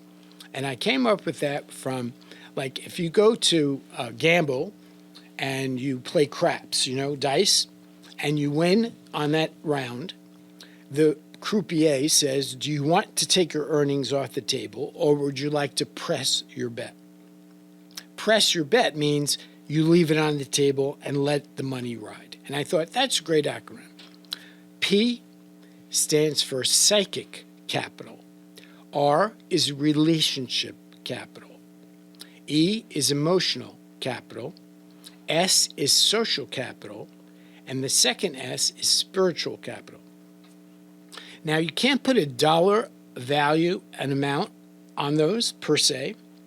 But when you think, let's take just one of them, which we all have in abundance, relationship capital.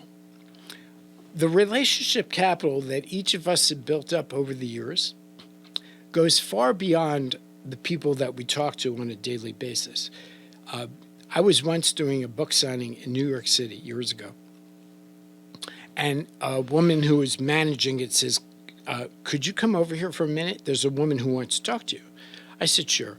I walk up and she said, do you remember me? And I said, honestly, I don't. She says, 20 years ago, you came into our bank and you did a series of trainings. And you said something to me. You said, everybody is a virtual entrepreneur. Everybody is the president of their own personal services company. And that stuck with me. She said, I quit the bank. I started my own business. I live in Pennsylvania. I just drove 3 hours because I heard you were going to be here. And I wanted to tell you how you changed my life. I was speechless. I'm not usually speechless. You don't have any comprehension sometimes because you go about your daily routine. You don't know what kind of impact you have, what kind of difference you make to people that you come across, which is why I always try to be gracious as I can. You never know. And when she said, I drove 3 hours to be here just so I could say thank you and get a book signed, I spent literally a half hour after I was done talking to her. It was the most valuable thing that happened to me that day because she said something that was like, I couldn't pay enough money to get that. And it's in the intangibles of life, psychic, relationships, emotional, social, spiritual capital that we have. Everything that you want is in those 5 words. And if you don't have any money, any backing, any prospect of getting, go to your psychic, relationship, emotional, social, and spiritual capital, and you would be surprised at how many of those you could turn into actual real assets. And so I like people to really appreciate the value of their intangible assets as well. Very good. Thank you so much for sharing that. It's true. Our friend Ken MacArthur, we have a mutual friend, Ken MacArthur, always says you're making an impact whether you realize it or not. It's absolutely true. And, I run into that too in my business too. People I've coached 20, 30 years ago that I didn't remember. I've been coaching now professionally since 95. And it's you make an impact. You reach so many people, and doing a broadcast like this, reaching thousands. You wonder how many people are getting value from this, and how many lives have been changed based on what we've just shared here today in this short little interview. Which is always what again reminds me. It doesn't hurt to be gracious to people. There's no reason to be rude. And someone once told me you can tell the size of a person based on how they treat people that can do nothing for them. Yep. And I've always believed that every human being deserves respect, appreciation, and so that's what I try to live out of. Awesome. Well, I want to say thank you to you for coming here today. This has been a lot of fun.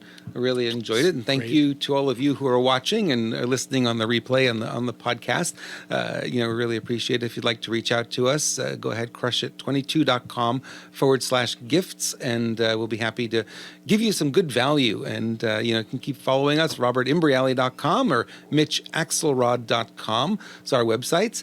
And we're real excited to see what 2022 is going to bring. Happy New Year, my friend. Same to you. And if you have any comments, please feel free to share with us what you liked, what you didn't like, what you want more of. And who knows, we may do this again. Absolutely. We've got the studio. Why not use it, right? Really. All right. Happy New Year, everyone. Thank you so much for listening. Thank you so much for watching and sharing with your friends and followers. We do appreciate it. And we'll look forward to doing this again real soon. Thanks, everyone.